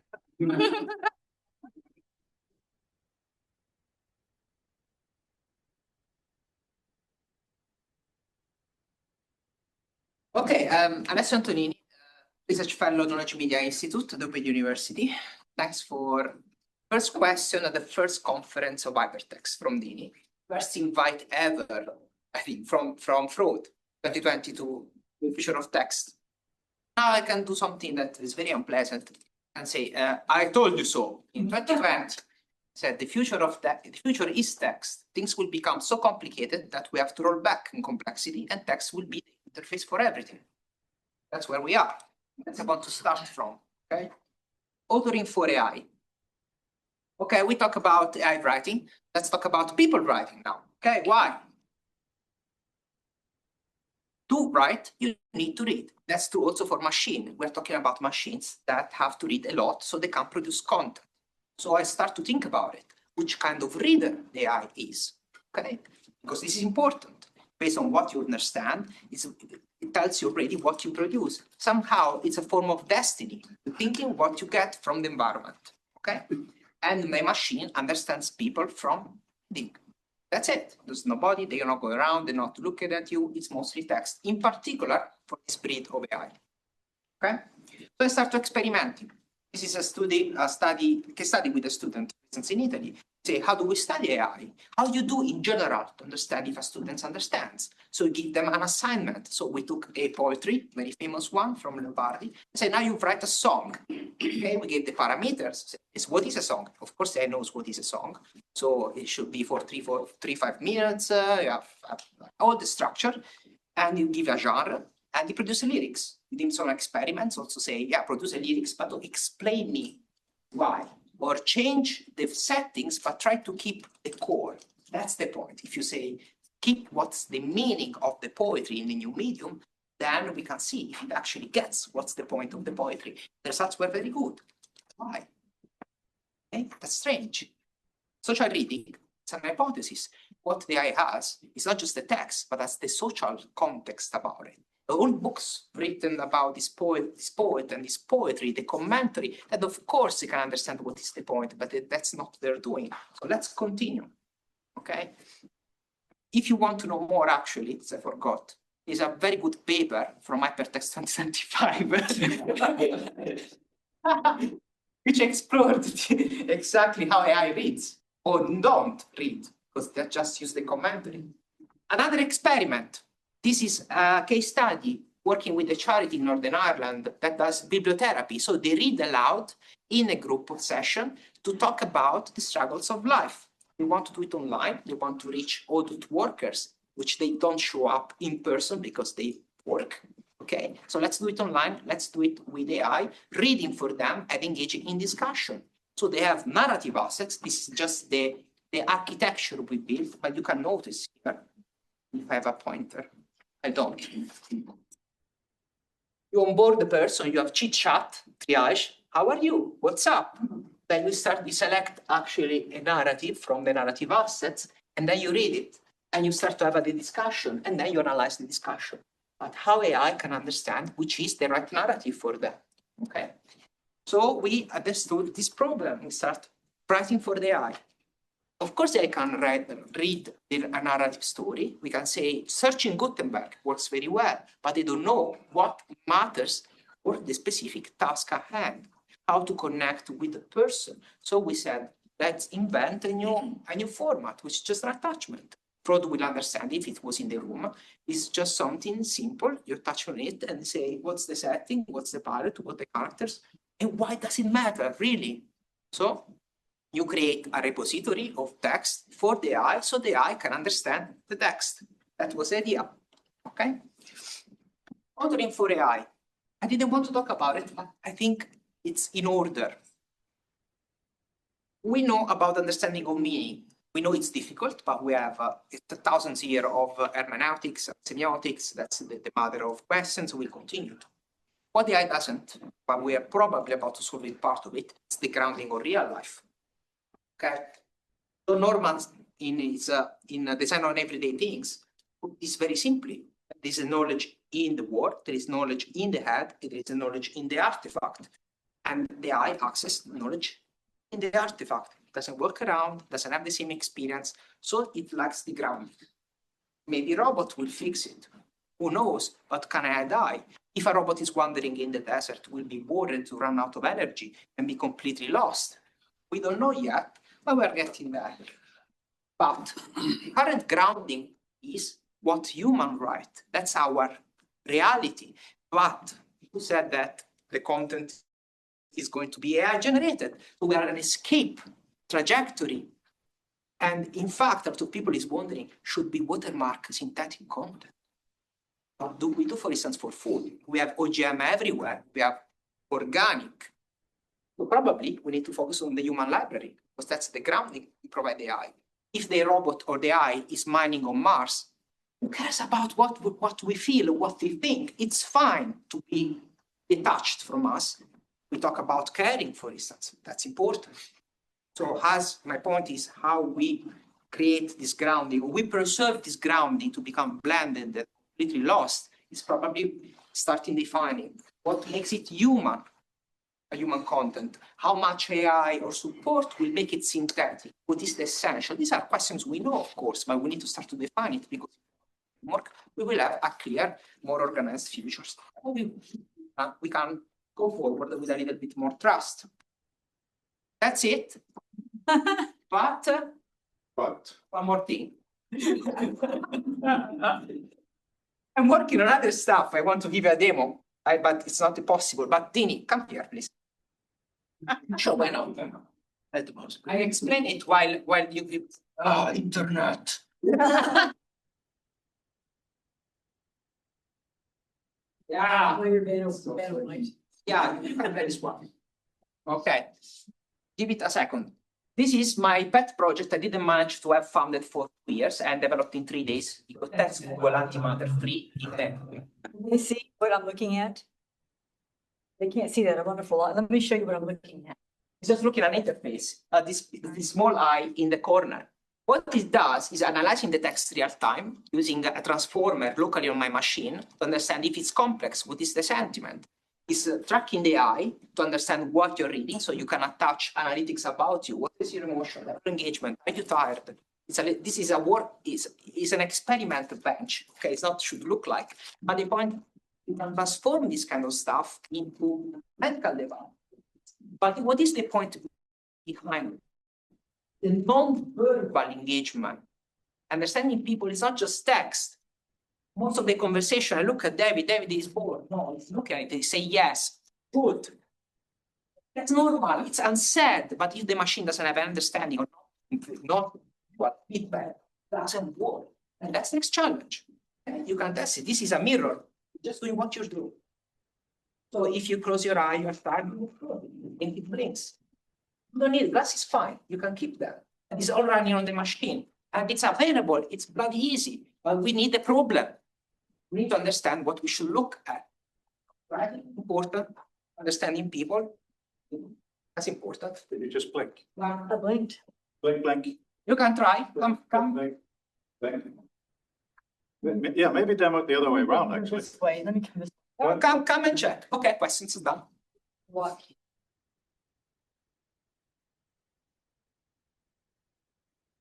You guys see that? I'm blinking in and it's blinking back at me. The one up there doesn't. Wide open. Yes. Just a mirror. Very cool. Thank you very much.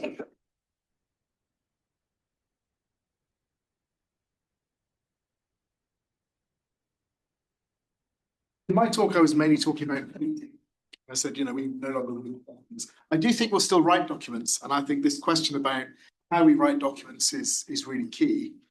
I think I've framed it before as talking about the death of the reader, right? Who are we writing? Everybody's dead. Right? We write documents that no one's going to read, right? So Yes. So does that mean our practice has to change fundamentally? I think it's really interesting to explore that. Well, Just a note about the human thing. I use Obsidian for my normal note taking, and when I make notes in Obsidian, I have a tag that says this is generated by AI. In the Obsidian Vault I just showed, I flip it round and I have a tag that says this is written by human, because the whole thing is written by AI. Eventually the AI says, so I put a little caveat in there saying, this is Human done. this is by a human bit. And then I've added instructions to say, don't overwrite stuff that's tagged as human. And when you're analyzing, treat that stuff as especially important. And I wonder if that's what we need. So you were talking about we want to flag up stuff that's written by AI. I think it's the opposite. No, no. Okay. It's actually, I said the same. Class, I have my students read out that reading journals or. Actually, I said the same. I said, we don't need to tag AI. We need to tag human. Yes. It's organic. it seems, in fact, that there is a whole campaign right now going on in a number of areas where people are using AI to generate letters to scientific journals and things of that nature. And more is that some people now are trying to apply how they can use AI to write things that will be attractive to AI. Yeah. So that you get citations. Yeah. When people get to use AI to help them, where will AI go to for citation? So you have to write for the AI. Exactly, Lisa. It's a new phenomenon that we're facing in the last couple of years. I mean, it's not, but it does raise a lot of questions about the conventional way in which academia has been using, judge academic performance, citations, H factor, et cetera, which is are now being gained by the Yeah, but personally, I'm not going to write research bid for a few years. I don't trust it. And this, and we do. It's terrible for now because now we're in a transition with that. But they're already using it for Horizon. They're using it for UKRI. People are dropping paper review using AI, and so it's madness. In this sense, just step back. I think the key distinction, though, is does the technology humanize us, or are we using it to get around humans? And what he was saying was that's getting around. I mean, you've got machines writing for machines. There's no human in the loop, essentially. But I'm my watchwords back to Doug Engelbart. Augmenting human intellect. If it doesn't do that, I'm not interested. And AI does that for me. I'm not saying it doesn't, but I use it in a very different way than trying to replace myself. Now we got to augment our schedule. Yes. Bureaucracy is like that. They want bureaucracy read by human, without human, so become. Dave, it has to be quick. We are robots asking us to prove that we are not. Yes. I was just going to say, I think that what it is that it exposes us, and it exposes our weird practices. Yes. So your point about writing bids, research bids, and doing that kind of stuff, and saying it's ridiculous. It's not that people are doing the writing it's ridiculous. It's the fact that we've designed a system where that is considered a flag as to whether you should give someone money. It's ridiculous, right? All AI is doing is it exposes that, and it's actually you can't use somebody's ability to talk about the context of their work in an authoritative way as a flag as to that they're actually going to be able to conduct research. And on that note, thank you very, very much.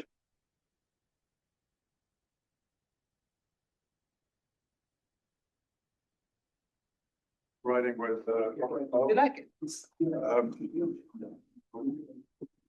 Thank you. Why? It's so boring. My name is, I'm from the University of Southampton. And this is kind of a joint presentation with my colleague Rob, who's at the New University of Lisbon. Both myself and Rob are philosophers predominantly. We also work in cognitive science, and I'm also based in computer science. We've both been interested in language and specifically the cognitive value of language. What does language contribute to human cognition, human mentality? And of course, in the last few years, we've seen the advent of large language models, and that's prompted a bit of a shift in how we think about language and the cognitive value that it has.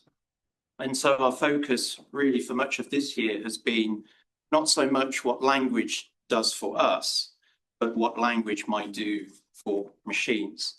And today I'm going to talk about one aspect of that, which is the relationship, potential relationship between language and this attempt to build artificial general intelligence, or AGI. So one problem is there's no real consensus on artificial general intelligence is. There's no consensual definition, but it's usually used in this sort of context where human intelligence is treated as the standard. So the idea is that artificial general intelligence is some form of intelligence that's human-like. It has enough generality to perform cognitive tasks that a typical human being might be able to perform. So I'm assuming that humans qualify as generally intelligent systems. And so the question is, how do we build machines that are like humans? And I think one mistake that's sometimes made is this idea that the seat of all human intelligence lies in the biological brain, and thus we need to build these kind of very advanced neural networks that emulate the information processing properties of the biological brain. I actually think that the story is a bit more complicated, because I think some of the most distinctive features of human intelligence are not solely realized by the whirrings and grindings of the brain, but they bleed out and actually factor in aspects of the external environment. And I think that language plays a particularly important role here. So I don't want to say that language is necessary for extending cognitive processing, but I think it's, for our species, it plays a particularly important role. In fact, I'm quite happy to suggest that language is our most advanced cognitive technology. It is at least the foundation that enables us to build a multiplicity of tools. The history of human civilization is really the history of how we've managed to press language to cognitive service. And there's a variety of ways that I think language helps us in our cognitive lives. So perhaps the most obvious is this idea of mental manipulation. When I speak words, I'm altering your minds. I'm altering patterns of neural activity in your head. Thankfully, most of it's going to be temporary, and you get it when you walk out the door. But there's that kind of mental manipulation aspect. And crucially, I think we're able to apply that to ourselves. So just as language can influence your minds, I can also use language as a tool to influence my own mind. And I think that's never more apparent than it is in the case of writing. So I think that writing gives us a peculiar ability to augment our cognitive profiles. One example of that would be when you externalize your thoughts, when you clothe your thoughts in material form in an external arena, you're then able to juxtapose different ideas, to sequence certain thoughts in a way that might not be possible if your thoughts were to remain confined inside your head. And that's, I thought the kind of Tapestry demonstration was particularly interesting there, because it gives you that kind of flexibility of moving things around in physical space that might not always be possible in neurocognitive space. Another thing that language gives us is this ability to factor in all manner of external props, aids, and artifacts. So most of the technologies that we've developed were for language or augmented minds. And so our facility with language enables us to interact with these resources and to factor these resources into our own cognitive routines. So that's what language does for us. What about for machines? Well, as I said, I'm particularly interested in large language models. And if we look at the current state of the art in large language models, facility with language, obviously it enables transformers to generate text, but I think it does something a bit more than that. So the first example is when large language models engage in chain of thought reasoning, and they're generating tokens, but each token is influencing the pattern of activity of the transformer. And so you've kind of got this form of linguistic self-stimulation or lingua form self-stimulation, where the transformer is generating sequences of tokens, and each token it generates then alters its own activity. And I think there are some nice analogies there with the way that the physical act of writing influences our own cognitive activity.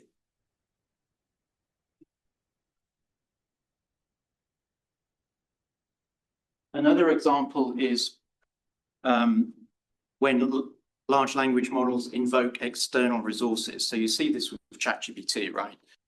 ChatGPT already has the ability to invoke search tools and external databases, use kind of personal memory. I don't know if anyone's used that on ChatGPT to personalize its responses.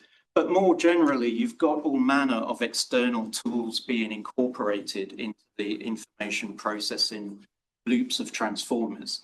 So the point here is that a basic facility with language enables the transformer to generate programmatic statements that can then be used to invoke other tools, search engines, calculators, databases, logic reasoners, even virtual simulations of certain events, which then feed back, and the transformer can use those to deliver a response that it might not otherwise be able to do if it had relied on its internal parameters or its internal neural networks.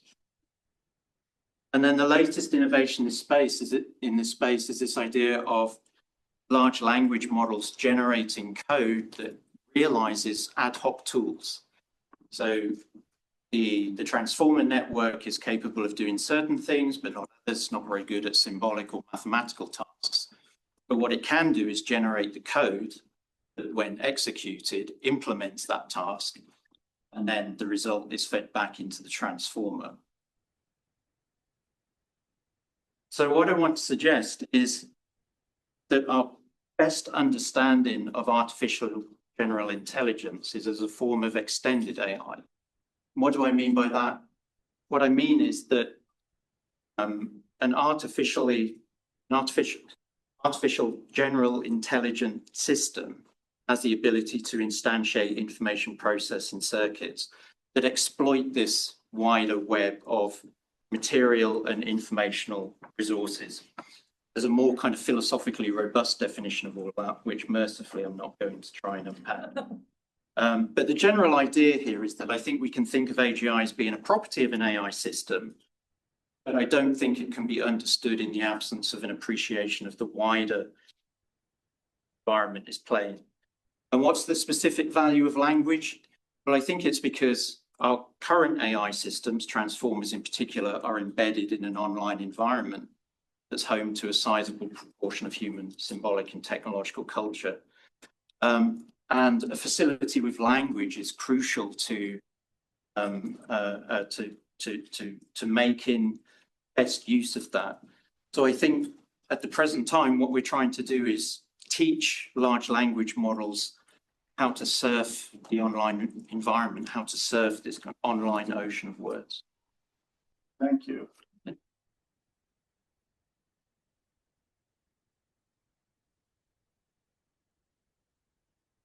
More a comment, I want to know about your opinion, in particular, your first slide about generate, what happens when you generate content. We saw something similar, in particular in the experiment I talked about with poetry. When we were asking the AI to generate poetry and an explanation, and it actually breaks the style of the poetry because the influence. So it's not able to say, this is poetry, and then I will say something about it. Actually does it together, and it breaks the style, and it actually visibly worse the poetry because it becomes like an essay. Now, I want your opinion on that. It sounds to me the big difference that it looks like it's reflecting, but it's actually just recalling. It's like you generating a memory of some sort. Now, with the new large reasoning models, maybe they're trying to break this circle because you generate something and you'll feed it back, I don't know if the difference is actually something we can still appreciate. What's your experience on that? Why did you say that? No. So just to clarify, the question was, are the large language models engaging in some genuine reason? Yeah, let's say something like that. Right. I was supportive with your statement. I mean, my experience has generally been positive. Large language models. Very impressed with what they can do. It's incredible that we've seen this kind of innovation in my lifetime. I mean, I guess when it comes to questions about genuine reasoning or genuine understanding, I guess my point of reference would be what humans do. And it's not immediately obvious to me that large language models are doing something terribly dissimilar from what humans do. What I'm doing right now, perhaps all my brain is doing is predicting the next word that I'm going to say, given a rich context of past linguistic expressions coupled with other kind of multimodal data. I mean, I think large language models lack that kind of multimodal aspect. There are certainly issues about embodiment. I think that's something that's missing at the present time. But I think there's, I mean, I would be happy to say there's some sort of reasoning going on. I don't see any reason. You don't see any reason. Dave, and then Alan. So I'm going to partly answer Alessio's question and then leads into the one I have for you, Paul. So the answer is you need sub-agents because they have their own context windows. You can send them off. The reason that feeds in is because agentic AI systems that can generate sub-agents and effectively use other AIs. I mean, they'll literally deploy to other AIs, including local ones if you want to. And there's also things like the MCP protocol system, which allows them to interact with environments. Doesn't that already fit your definition of artificial general intelligence? Well, certainly other AI systems are a feature of the environment in which AI systems are embedded. So learning to exploit those and incorporate those into. They are literally learning. They're literally going off and finding sort of. So the MCP is a bit like, Alessio was saying about we need to write for AIs. That's essentially a description of an API for an AI. Well, that sounds like a big AI discussion for coffee. Yeah, over to Alan. Sorry, we're obviously way over schedule. Alan, please. So a couple of comments here. One is this talk was given at the Royal Society, which was founded on Francis Bacon's ideas. And in the charter it's not just for talking about what people are discovering about the world, it's for vetting these things that are formed in language.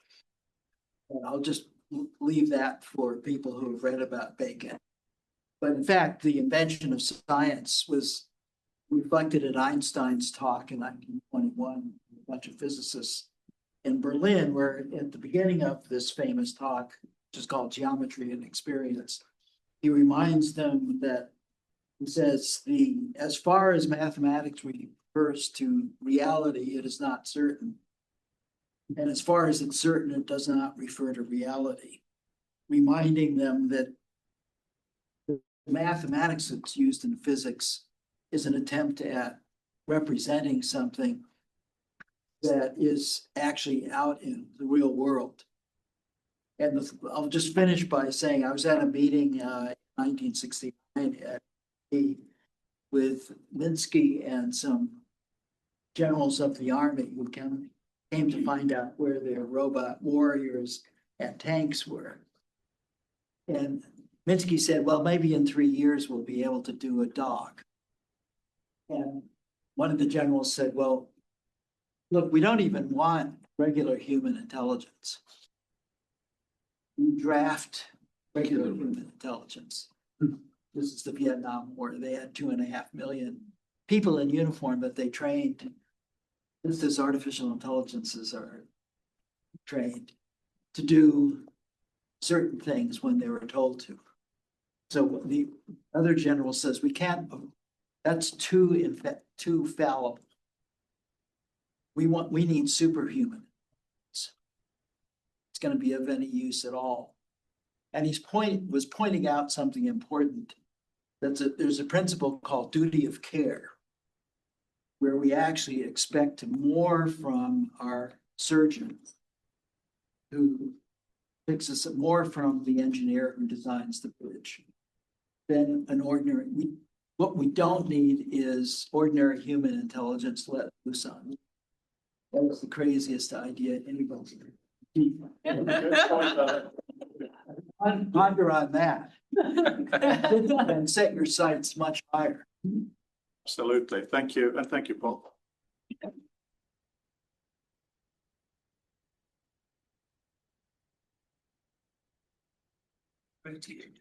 Share. In their screen. Yeah, that's right. Ken Perlin.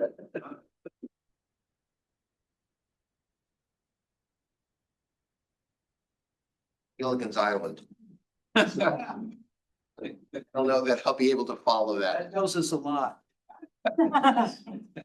Good show, Sherman Schwartz. Anyway, let me get going on this.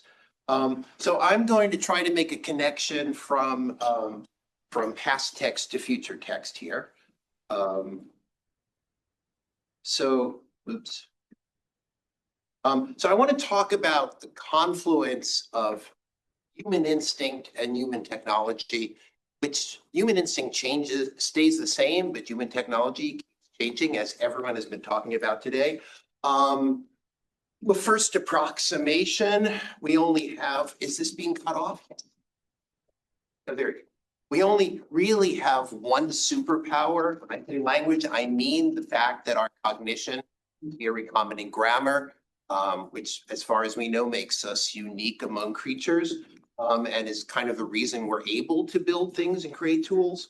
And in any given age, there is always new technologies that then turn into our tool set. Right now, 2025, there are two that are interesting for, I think, the purpose of what we're talking about today. One is the fact that all these major companies are trying to make something that looks like this, but in fact will let you overlay whatever you want on top of the physical world. And the other, of course, is the fact that we have this amazing, fast evolution of large data models, and in particular, large language models. So before I dive into that, I just want to talk about the phenomenon of new technologies a bit, just to lay the groundwork. This is a very incomplete history of communication technologies that were in one way or another disruptive. It's very abbreviated. There are a lot more. About 30,000 years ago, more or less, it's kind of hard to know. People started recording things that long after they were dead would continue to exist in the world. And then somewhere around 3,400 years ago, this started to turn into what we now think of as written language. We took that whole idea of recombinant grammar and started being able to say, hey, this person died all that long ago, and we can read their thoughts. That's a very big deal, because before that, maybe we had an oral tradition, but you have no idea how much changed in an oral tradition. So that was the first recording of thought. And of course, in China, Sheng came up with this amazing invention, which was type, and that changed, that suddenly meant that you could have books that were mass producible. And then in France, photography, followed by audio recording, also in France, followed by motion pictures, also in France. The French are doing a very good job of this stuff. Those are the Lumiere brothers there. And then in '93, and again, I'm skipping over a bunch of things, and each time you had one of these things, it changed a lot about the way not only we communicated, but our culture, distributed communication. And then I'll do one more when the iPhone comes out in 2007, and then suddenly that previous invention, the web, is in everybody's pocket. As we know, so many other things happen. The only reason if you took an Uber or a Lyft here, you could only do that because of the smartphone. I mean, so each technology leads to many, many other things. So with that in mind, let's talk about this next moment that's coming, which is whatever these glasses will look like, or they'll be. And I actually think of it as, there's something that I think of as the XR AI singularity, as people have pointed out here earlier today. As long as it looks like the Quest 3 or the Vision Pro, it is not going to become part of our culture. There are very few people who will have the courage to walk down the street wearing those things and trying to exit the grocery store. But as soon as it looks like a pair of glasses, one thing that's amazing about glasses is, as with every crowd everywhere, half the people here are wearing glasses, and unless you look around, you don't know who's wearing glasses, because glasses are socially invisible, which means they're a successful technology. And so that, I call it the singularity, because it goes from maybe a few 100,000 people to half the population, to billions of people potentially. And that is when the cultural shift happens. So to quote a great man, I'm going to have to take a picture. He literally said this today. I wrote it down. We're entering the age of XR and we're entering the age of AI. Those are both happening now for the next few years. So it's a very exciting confluence. So the question that I've been asking myself and a number of people is, can we, right now, we have a choice. We can either have a conversation with somebody, or we can turn to our technology and try to do something else. If I'm having a conversation with you and we're talking about who invented that, or what was that movie, or blah, blah, blah, and I pick up my phone and I go like this, I'm no longer in the conversation. I've kind of broken the flow of the conversation. And that's just to look something up. That's not even to create something. If you and I have a meeting and then I go off and say, oh, let me make a prototype for you, and I come back a week later, that's not happening in the course of our conversation. But we are starting to get to an age where that kind of building together could happen in the course of the conversation. So just this last year or two, if I make the statement, if I just verbally say, put the green ball on top of the red box, and I want that to happen, well, we now know that I could go up to Gemini. I say, give it to me in the form of a JSON object. And that means that I could write a very, very simple JavaScript program that will take this JSON object, and on my computer graphics, the green ball is on top of the red box. It's done the hard work of turning our fuzzy, very ambiguous, very contextual English language into, this is actionable. I can make stuff by talking about it. So what if we could just make things just by talking about them, drawing them in the air, using our fingers? So this is let's see, is this working here? Let's see. Yeah, that's working. So this is kind of just, I'm drawing something, and as I'm drawing it, it's figuring out what I'm drawing. And because I'm drawing it, it knows that. But I had to program this beforehand. This isn't stuff that's happening live. So, I could say, oh, okay. This is interpreting me live, but I had to create the content beforehand. but it gives us some ideas about what we want. For example, we could have nouns, we could have verbs, we could have adverbs. So for example, maybe I want to say, hey, here's a pendulum. All right, a pendulum has certain properties, but the way I draw the pendulum might actually change the way the pendulum moves. So for example, this pendulum moves fast, that pendulum moves slowly. Maybe I want to talk about something that has some properties, like there's a light bulb, and then I want to say, hey, I want to use that to make a sentence. So maybe I just draw a slider, and now I can move that. And this idea of a visual language goes back to Bert Sutherland from the 1960s. But why can't we then say, hey, I've got an AI behind the scenes that's really helping me with this?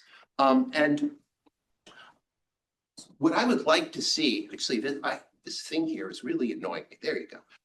What I would like to see is this idea integrated into our physical world. So for example, let's say I'm looking at the physical world and you're in the physical world, we're looking at a table together, and I'm saying, oh, I want to make a bird, and I want this bird to have certain behavior, and I should just draw a bird and say the bird is interested in eating my plant. So why shouldn't I just be able to say, hey, this bird is eating the plant? And then, it's running around and it's dancing and it has its own sort of life. And instead of having to pre-program that, why can't I use this very rapid development of AI to say, I don't have to pre-program anything. We're using large data models to help us. And you and I are having a face-to-face conversation. You're across the table from me. It's like, oh, imagine a sphere, and it just shows up in the air between us because we said it. And it's showing up in both of our glasses from our individual point of view. So this is something that not too long ago would have seemed like complete science fiction.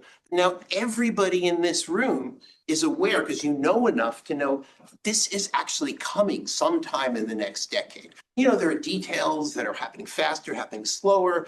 Maybe we have to wait for 6G, and this ends up, the communication of this in the cloud ends up being 30 times faster because we get millimeter wave, maybe this, maybe that.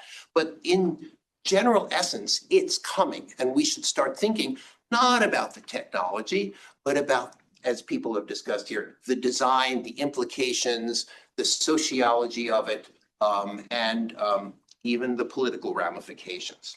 So we're about to enter a time when we're going to get another tool again, as someone has pointed out earlier, because we have literacy.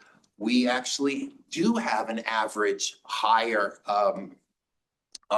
economic base for people in the world. Individual acts that created literacy have had enormously positive influences. When, in Korea, some of you know, when Sejong the Great made sure that there was an alphabet that everybody could read, it was an enormous change in that culture. The rise of the middle class, a great increase in wealth of the entire country. And we have an opportunity to do that. And afterward, we're going to forget that we lived in a world where we didn't have that power. I mean, I remember vaguely long time ago in the past, maybe it was 2019, when you had a meeting, you had to be there in person, and nobody lives that way anymore. My mom goes online. We're living post-pandemic, and everybody shifted. So what will happen in the long term? I think that what will happen in the long term, that's the most exciting thing about this, is that children will grow up in that world. And as Alan says, we will teach them values, but they will have this power that we've created to turn those values into their communication with each other. And to them, this will all be native. So they'll grow up harnessing XR and AI, and when they become grown-ups, they'll be doing things that we couldn't even imagine, as people have said here in earlier conversations, and it won't feel like technology to them. What was the old saying, is technology is whatever was invented after you were born. Yeah. It'll just be reality to them, just like this is not magic to us, the fact that there's a projection on the wall. We just, it happened before we were born. And so it'll just feel normal. And so I'd like to take those thoughts and maybe open it up for a conversation. Thank you. Very brief.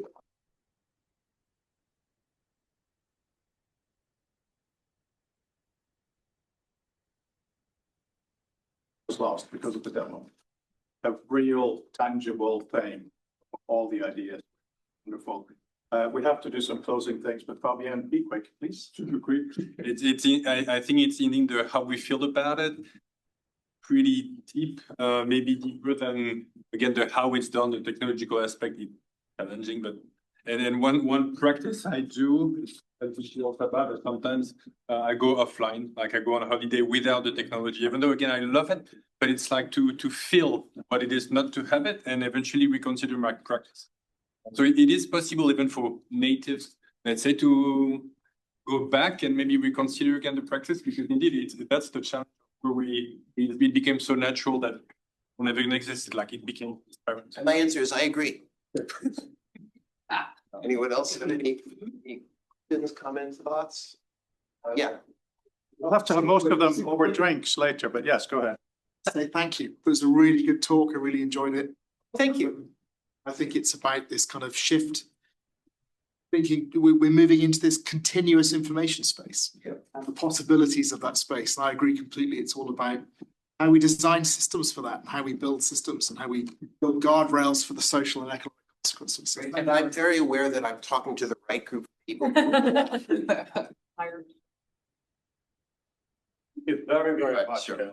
Thank you.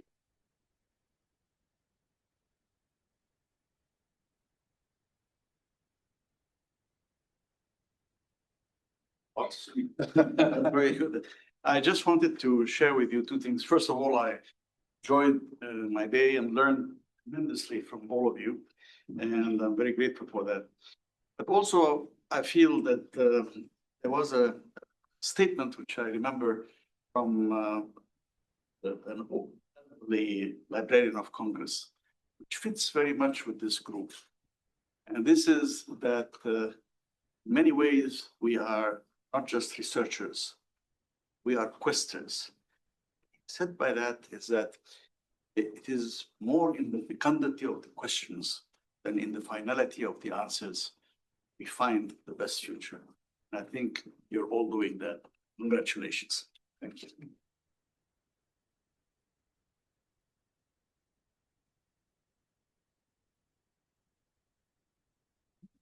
Want some, please ask me for them, but they're all based on preservation issues. So I've got lots of them, so pass them around for you. And I want to thank you all for being here today. Wonderful talks. It's good to see so many of you and to be able to see you in face to face and not on Zoom. Well, okay. Well, first of all, thank you for supporting this since Kyoto. On the statements you referred to, my professor from Syracuse University, who sadly passed away, kept asking me, what is the future of tech? What is the future of tech? Really pushing like a good professor like you. After he passed, that I realized the future of text is to continuously ask the question, what is the future of text? Right, so this community, I think you guys are amazing.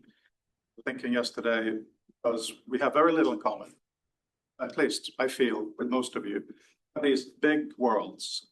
It's like a Venn diagram of little overlaps, but because this is such a warm community, and I welcome our new friends in the community. Instead of a Venn diagram, it's a friend diagram. So I think as we explore what it means, where we connect, and also really importantly, where we don't. You know, we talk about a lot of cultural and human differences today. They are vast and they're untapped and they're ignored and they're glossed over. But until we can really understand that, all this tech stuff is utterly irrelevant. So again, Dini and I together would just like to thank you all for being here. It's been an absolute dream. So thank you.